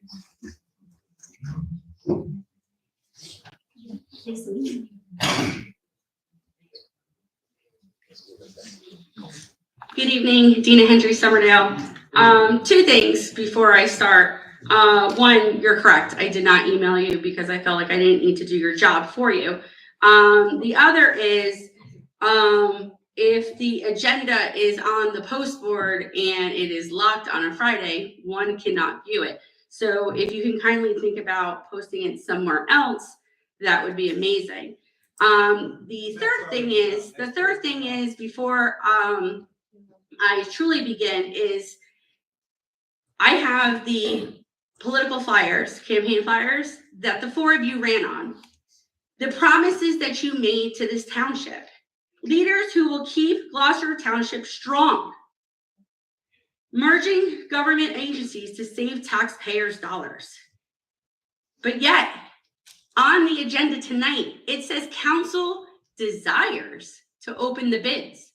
Why would you desire to place a entity for bid when you guys ran on this? You guys ran this. When the cost of everything else is going up, it is no accident your tax bill did not. Protecting your tax dollars. Okay? The four of you are leaders who understand the value of our hard-earned dollars. But yet, you desire to place the MUA for bid? Why is that? Why? Why would you do that to the taxpayers? Why would you do that to these men and women who work for this township? Why would you go back in your promises and basically be liars? Why? So that's the question I'm asking is why, and you can answer that. Or we can have a staring contest. Your sarcasm is not appreciated, Ms. Hendry. Well, your lying isn't appreciated. You're lying. I'm not lying to you, Ms. Hendry. You did lie to us. You all lied to us. Do you want a response or you want to go back and forth? I will listen to you. Please refrain from comments and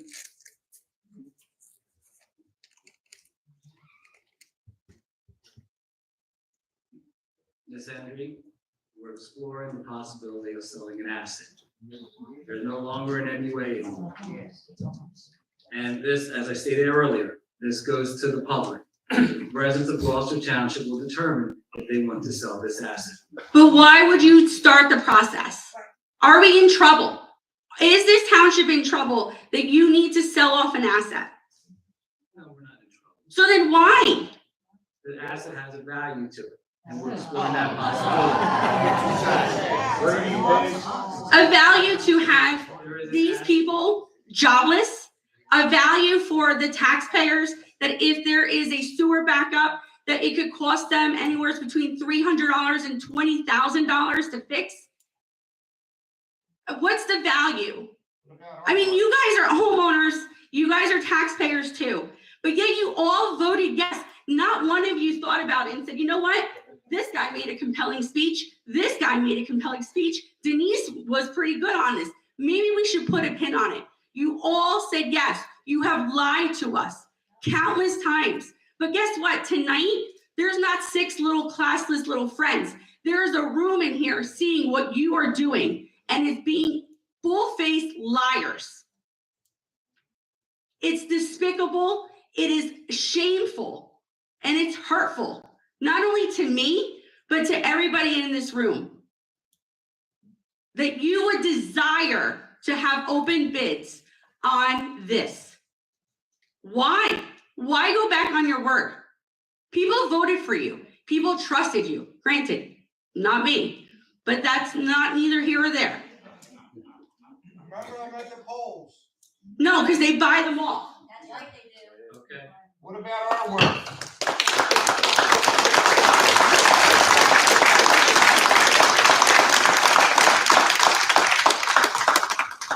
I'm gonna ask if people do not shout out. If you like to speak, you have an opportunity to speak. Please do not shout out. Mr. Hay, you had your hand up, you were second? I'm sure, sir. Oh, who was second? I'm sorry. I don't remember. Followed by Mr. Brown. Go ahead, Mr. Hay. Okay. Thank you, sir. David Haig, Highland Village. Had a problem Saturday with the rain. Everybody did. I sent Kevin B. and Ms. Powell the pictures. The reserve basin behind Fraser Road and Edinburgh Road flooded out. The last 2 times it did that, the drain underneath 42, it's a 5-foot pipe, was clogged up. About 3 years ago, Kevin B. did come out and clean it out. The first time it clogged up, this township spent $1 million replacing 3-foot drain pipe with 3-foot drain pipe.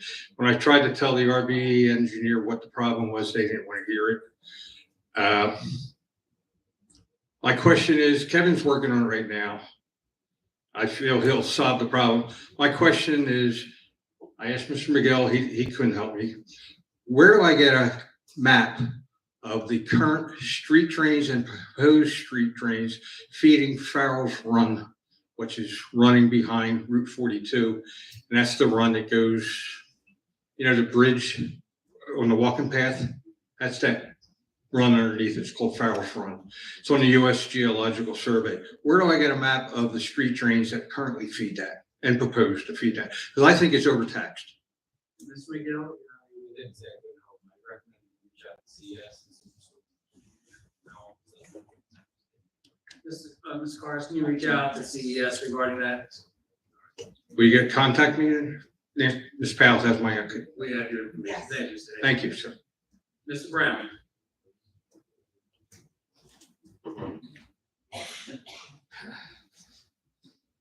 David Brown, Mulberry Station. First off, I'm going to start out on it. It's a good thing. The playground that was built finally in our neighborhood.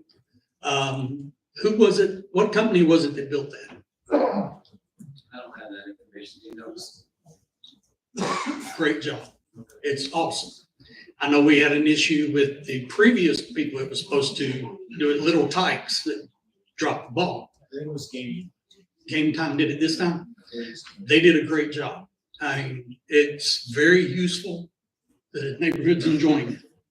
And it's just real nice.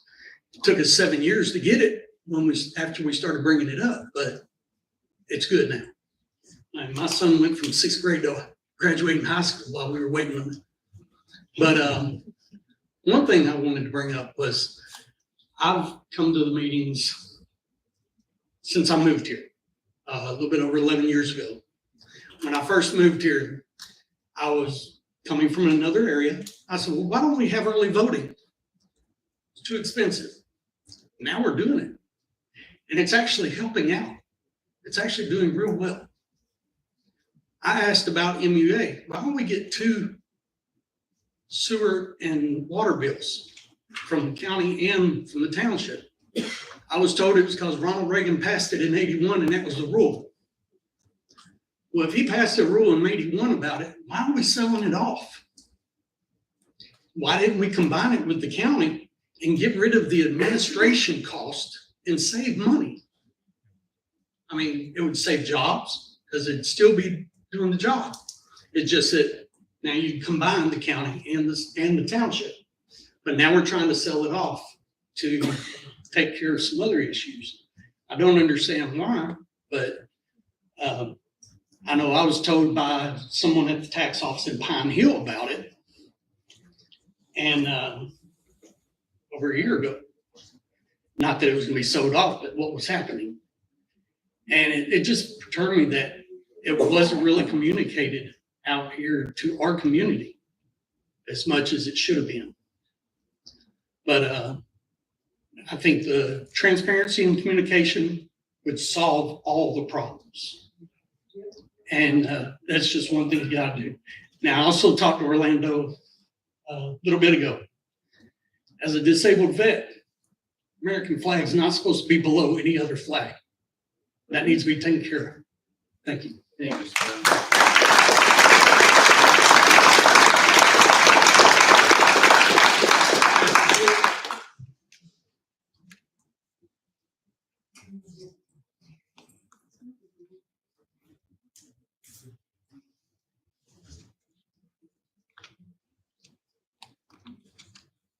Good evening, Council. Sam Sweet from Ariel. I've stood up here a couple times and asked about the EGOV questions. And you've said that if the EGOV questions pertain to the agenda items, that you would consider reading them before the agenda items.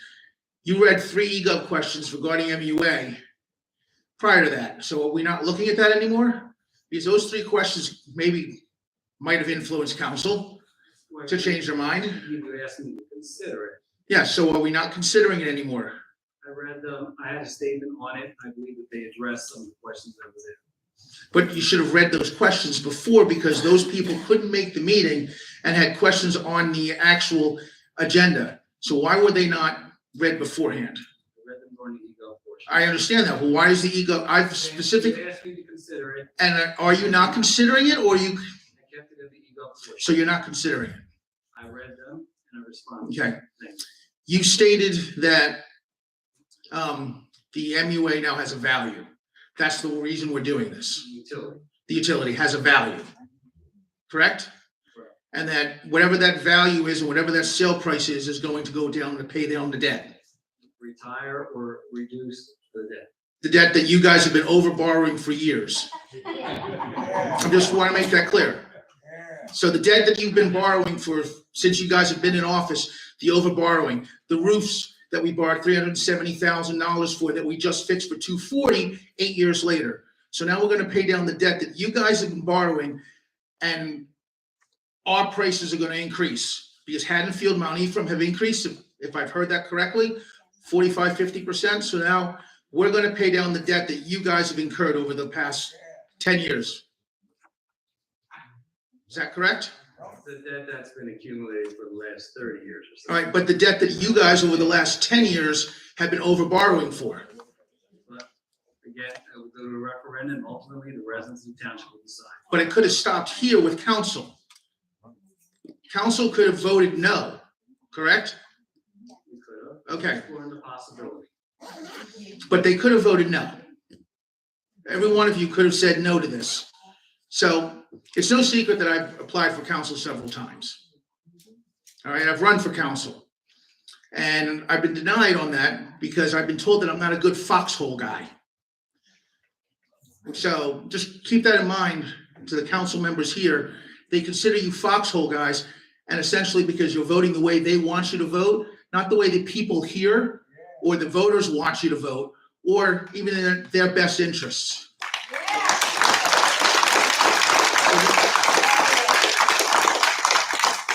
And there's another word for foxhole guys. It's called puppets. Keep that in mind. Thank you.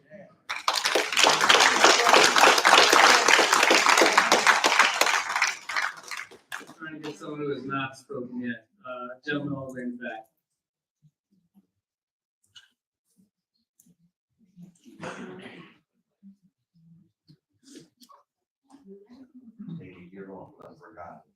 You got a buzz cut, you cut. Yeah. Barry Salvatorello, Hickstown Road, Sicklerville. You Barry. Just real quick, first, I would like to apologize to the people that have the potential of losing your jobs. I apologize. I think, question directed it at the board, not to come across as accusatory, but besides the mayor that has no interest in this dealings, is there anybody on the board or their family that stands to profit from the sale of the utility? I'll start off, I have no family members, no stock in any of these four entities that are in the state of New Jersey. Middlesex Water, Suez, which is now Aqua Water, or New Jersey American Water. No family interest, no stock, no family that works there. Anyone else want to respond to that? We also have the family associated with them also. I think that's a fair question to ask of the board. Because, I mean, I have well and septic, so I'm hoping that I don't somehow incur part of the cost of this new transaction. But the MUA, before it became, what are we calling it now? It's a utility. A utility, okay? What does it generate for the township per year? Versus the 12.5 million or so that the township might get as a one-shot deal and now loses the residual incomes generated by it. That's something you can respond to. Or have an audit, and I don't know, when you say, what does it generate? As if it's generating a profit, I don't know. Well, it generated a $6 million surplus, so it's generating profit into the township. It had a $6 million surplus, and it went before the local finance board to be reviewed for dissolution. And that was one of the contributing factors to the decision by the local finance board, which was unanimous. And in fact, they told us after, or actually during the public meeting, which several members that are out here were on that meeting, that the township, which is rather unprecedented, could use some of the surplus that was available. In fact, up to $3 million. We used $1.8 million. We did not use the full $3 million. Okay. But is it a losing venture for the township? Hold on 1 second. I'm having people say they cannot hear because people are talking. Please have some respect. No, have some respect for the speaker. Have some. Because you're not speaking in the. Ms. Lovett, you don't need to shout, Shelley. Come on, Shelley. Okay, so please use your microphones. Please use your microphones. Please allow the speaker to speak and get his thoughts across. Thank you, Mr. Carson and Barry. Please continue. I think I lost 26 seconds on that. I'll give you 26 more. Go. So is the MUA, prior to becoming a utility last year, was it losing money for the township? Was it costing us money to keep the 25 or 30 people that are employed with the township? Were we losing money after those expenses? I don't know what the barometer will be. All I can tell you is that there was, I believe, $6.3 million in surplus on a $5.1 million budget. And that was part of what the local finance board and the division of local government services looked at. And they made a decision based on that. Okay, so I will tell you, it's highly unusual. I think Mr. Palmer probably would know about this, but it's unusual when a decision is made to dissolve an authority and allow a municipality to utilize any of the surplus. Typically, they do not allow a municipality to use any of it. Okay, so I mean, my understanding is just that it's not costing the township money to maintain it. That was my question. The rate has remained the same for years. So then Orlando, I guess, went to the restroom. So, but as Mr. Polidoro said, instead of allowing somebody else to come in and gouge the township, even though all these other people are going to lose their jobs and their livelihoods and food on their table and maybe tuition for their kids, why not give us instead of the 45 or 50% that these other townships are seeing, why not a 5 or 10% increase to the township and keep it where it is and not hurt people like that.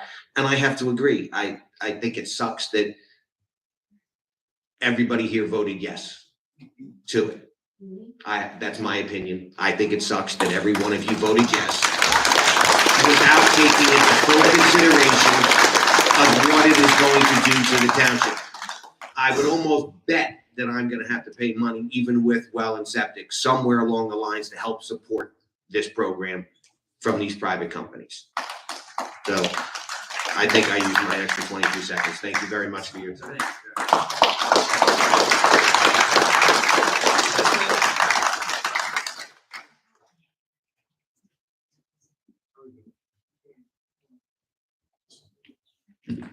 Hi, Margaret Gensel from Sherbrooke Boulevard and the Timber Birch Development.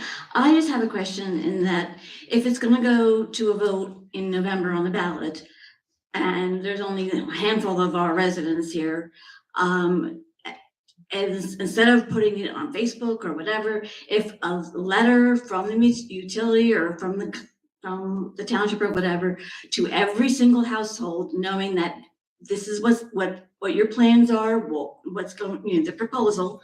And so everybody who is a voter in this town will know what is happening and what they can make a conscious effort to either vote yes or no. But what is, because I didn't know about it until I read it on Facebook that it was coming up tonight.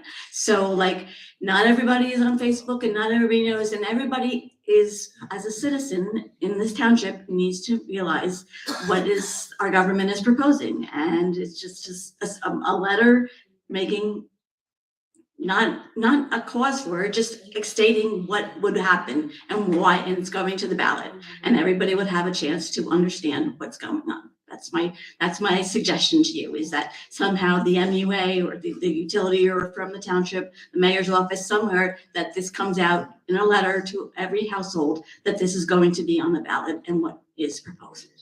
Thank you. Thank you, Ms. Gensel. Ms. Smithman?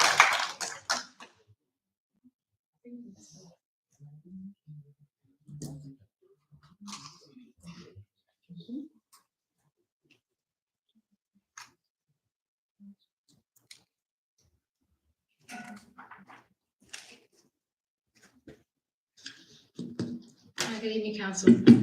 My name is Shaughnessy Smithman. I live in the SDK Millbridge Gardens apartment complex on Millbrook Court. It's considered the lower side of the apartment complex. I live on Millbrook Court, apartment 341.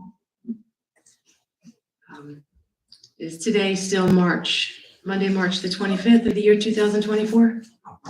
Yes. I'm just making sure. Good evening, Council. On Monday, November the 27th of the year 2023, there was the Gloucester Township Council meeting. I think it was resolution, let's see, R2311305. Do you recall? Can you tell me what that resolution is about? It reads here that the resolution authorizing refunds for the Department of the Township Clerk. Okay. I don't have the details of it, but when it was posted on the bulletin board, it did read my name, Shaughnessy Smithman, SHAUNESSYSMITHEMAN. For a refund for an overpayment that I had made. I was overcharged for a Open Public Records Act request. Then when I was sent the check from the Township of Gloucester, it had the address written incorrectly. You had said, President Mercado, you had said that you would send a letter certified because there was no desire to waste township funds to resend me the letter for the, I don't know, how much is it? 8 cents. So they didn't want to respend the 8 cents. So I had requested that it be sent certified. I mean, I said I would pay the township where they can charge me for the cost to remail me to my apartment the the refund from the Township of Gloucester, New Jersey. They refused, but you had mentioned that you would send the letter to me, certified mail at your own expense. Is that true? Yes, Is this the letter that you sent? it was sent and it was stamped on February 21st of 2024. It has your signature here as well. You have it? Yes. Well, that's what I was asking. I wanted to make sure that the numbers lined up. Okay. The certified mail here, I have it written as 9589-0710-5270-1048, 874360. That's what I have. All right, so this is the one that you sent? Yes. I'm just making sure I had sent certified letters and required signature authorizations for a very important letter from my stepfather, Ronald Tamora, God rest his soul, who lives in the state of Hawaii. Well, he passed away. All I could do to verify the address, since he is about 6,000 miles away, 3,000 of it water. There was a video, my son had the video phone and my mom had one too, the smartphone where you could see people. I think it's called Skype, but I don't know if that's what it's called all the time now. But when I showed him one of the signatures, only one signature he verified was his. The other one, he said no, that was not his. So somehow the placement of the United States Postal Service certified mail part got sent to an incorrect address and somehow miraculously wound up in my United States assigned post office box, C39, located on Millbrook Court. It was not his address. It was not his signature. May I see that? You said I didn't realize you had it with you. May I see it? What would you like to see? I want to make sure it's my signature. I'm very grateful that you had it with you. We didn't plan this in advance at all. I'm not You committed can to come up, take a look, and then, Chief, you want to bring it up? Chief, what, Sure, Chief. Rather than me approaching council, Sorry, Chief. I did watch People's Court growing up.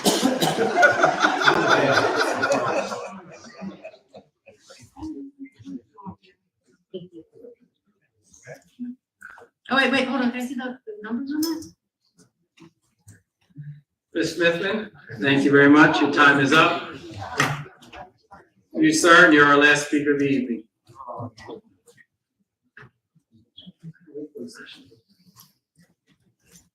Good evening, Jim Simpkins from 39 Indiana Ave, Blackwood, New Jersey. Hi, Mr. Simpson. How you doing?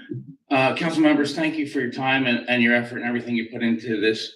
I just want to say that the MUA employees are some of the best people that I've ever had to deal with. Because I live in an older section of town, they've been phenomenal. Phone calls, they're out right away. And to do away with a business that is that good at what they do, it's disturbing.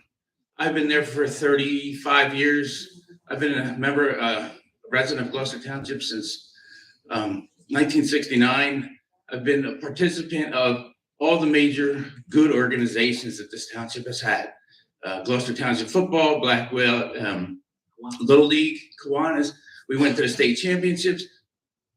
This town has been together. The first time that GT logo was seen was on the Gloucester Township Stallions football helmet. So when I see an organization like the MUA folded, put into other hands, I think, why? It was probably the best managed organization in the town that we paid for already. And I really don't want to have to pay for it all over again with an outside contractor coming in. You know, you look back at the trash collectors when they were township employees. You could wave, you could say hello. They watched out for your kids. They watched out for your house. You know, that's part of what being Gloucester Township is about. You know, all the people that coached me were part of the town, the different bus drivers and stuff like that. To let another organization come into our town, it's people that we don't know. It's usually residents that don't have a job. It's part of what makes Gloucester Township great. And I can say that I've been part of that for all these years. And I do appreciate the job that you do, the volunteer time that you put in. But for everybody to vote yes on an issue that is pretty concerning, our last asset, it's our last asset. Do we want to be so quick to give it away? What happens if we have an emergency and we need that asset? I'm just, I don't have all the answers. I know all these people are frustrated. I know that you guys don't have all the answers. And I know that you're trying to do the best. But how fast will $6 million go? How fast will $12 million go? I know that debt, I'm a business owner. Debt is a part of business. It's a tool that you use to get to the next level. But it can't always be that we're adding debt upon debt upon debt in a township where we have so many people. My business is in Williamstown. They haven't had a tax increase in 6 years. And that's because there's a couple good people who said no. We don't need that right now. Maybe we don't need the AstroTurf fields. Maybe we don't need this. Maybe we don't need that. So I'm asking somehow this can be conveyed to the public. Yeah, you can go out for your bid. You can go out for this. We have a quarterly newsletter that comes out to every home. It's already postage paid. It's already there. I don't understand why this issue can't be explained and say, this is coming on your ballot. This is what it means to you. And it will mean an increase at some point down the line. So thank you for your time. I appreciate your comments. Thank you. That concludes our public portion.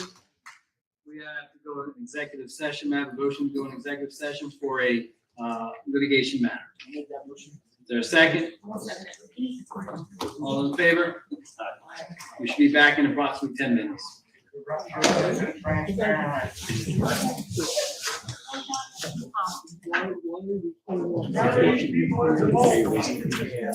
Have a good one, dude. Take care. Take care. Take care.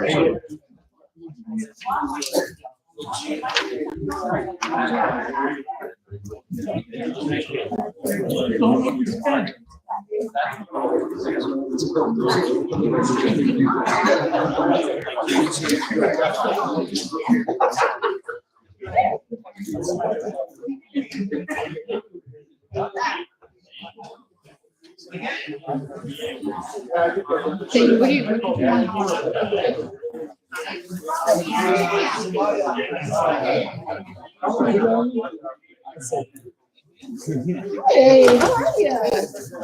How's everybody doing?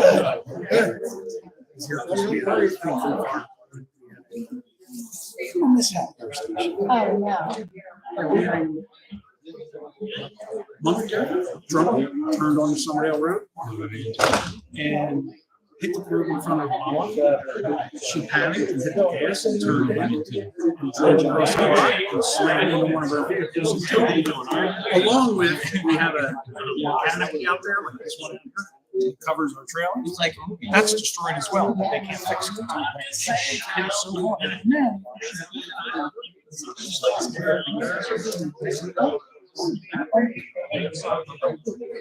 roll back. I just wanted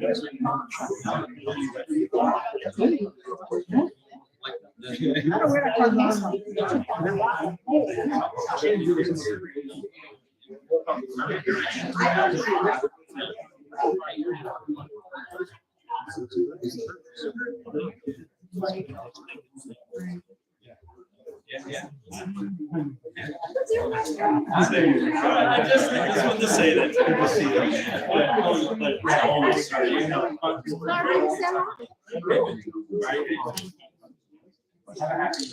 Oh, you do the same thing.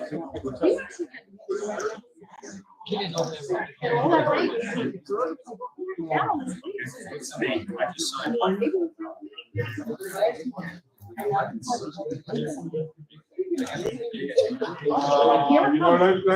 was coming. I've had that enough.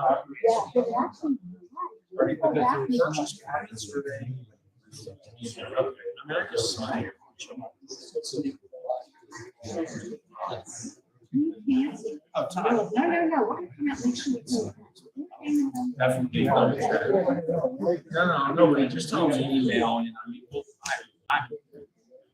well, the average for pistol concealed carry takes long, more background. Pistol, if you want to do a pistol purchase, that's running 5 weeks a month, that's usually just wait for that. I'll check, I will check on that. I will look tomorrow. Hey, good. How you doing? Take care. Everybody's good. Yeah, everybody's good. Yeah, my daughter's up to this top. Oh, yeah, she's good. Yeah, my son.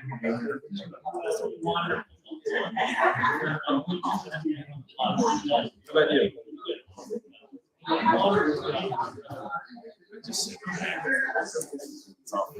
Your family's good though? Yeah, everybody, we can't complain.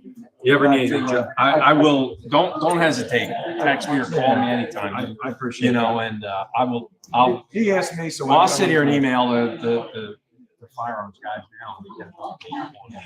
So, yeah, I promise you by tomorrow, you'll hear something.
Oh my God. Wait, it's somebody. Clear.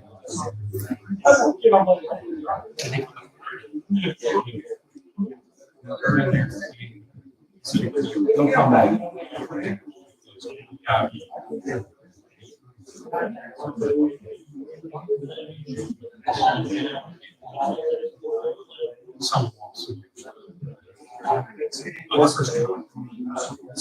That's what I mean. Yeah, they'll start the meeting.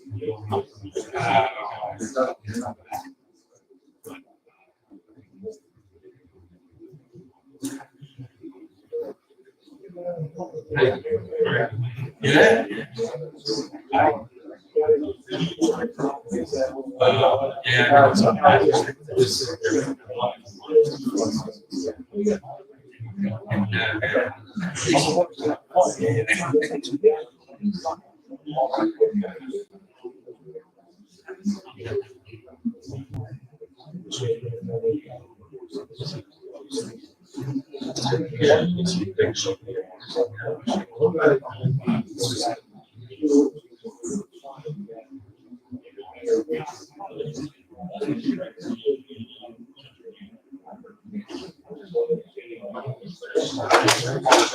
Somebody puts up.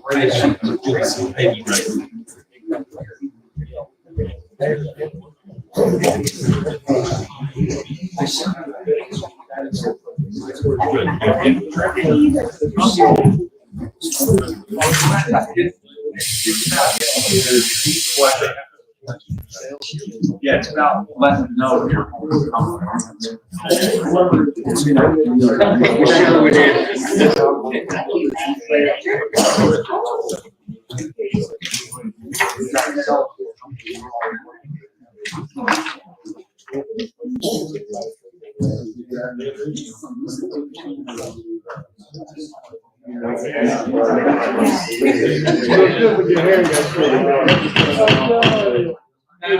Roll call, please.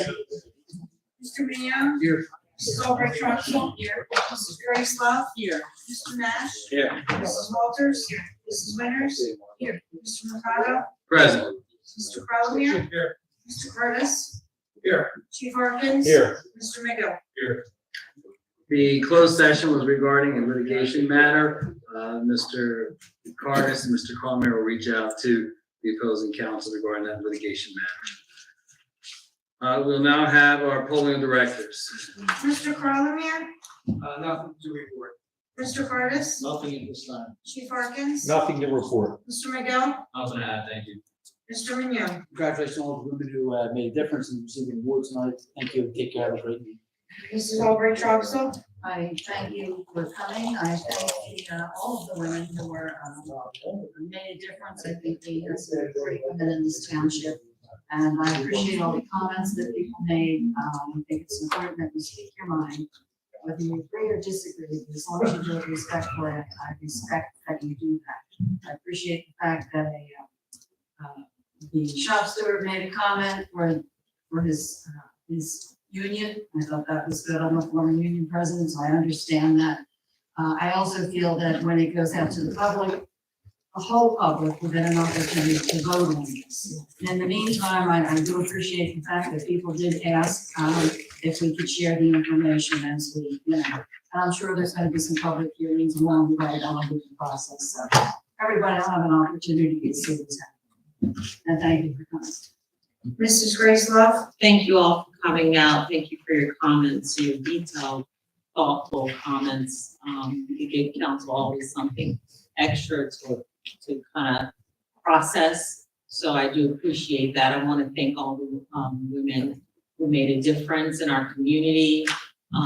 It's extraordinary to see them always thriving, women, and just in all areas of township, doing things for the elderly within their schools, just making a difference. So thank you all and congratulations to all the nominees. Everyone have a great night and a great week. Mr. Nash? Yeah, so I just wanted to clear a couple of things up. Sam, you brought up as well. All of us here are pro MUA, no doubt about it. But it is our job to do our due diligence for the entire population of Gloucester Township. It is our job. So what we voted on tonight was just to explore the idea, to see what the options are. It's not about just 30 people here. It's about the entire population of Gloucester Township. Whether it's popular or not, whether we agree or not, our job is to be non-biased and to bring it to the public so that the public can decide. Whether I agree, whether I think it should be on a ballot, doesn't really matter. What matters is we got to present it to the people of Gloucester Township. That's how government works. Mrs. Walters? I want to thank everybody for coming out. I appreciate all the women being nominated tonight, and it's nice to see them awards. Thank you everybody in the community for coming out. As I've been part of this township for the last many years, and we have used the MUA as well. My mother's still here in Glen Oaks, so she uses as well. So I thank everybody for their comments and considerations to this matter. Thank you. Mrs. Winters? I congratulate the nominees. It's always a good night when we're able to host these kinds of events. I thank everyone for the comments and please be safe. Mr. Mercado? I want to thank everyone for coming out this evening and thank the honorees this evening. I also want to thank all the comments from our residents and those that are interested.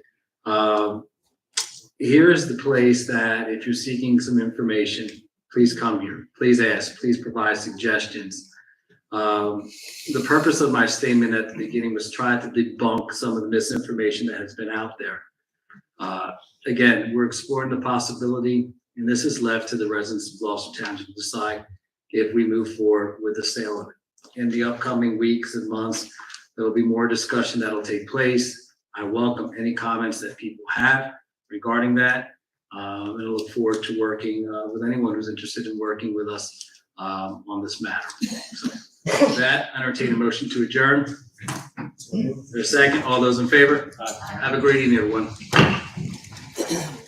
And happy Easter.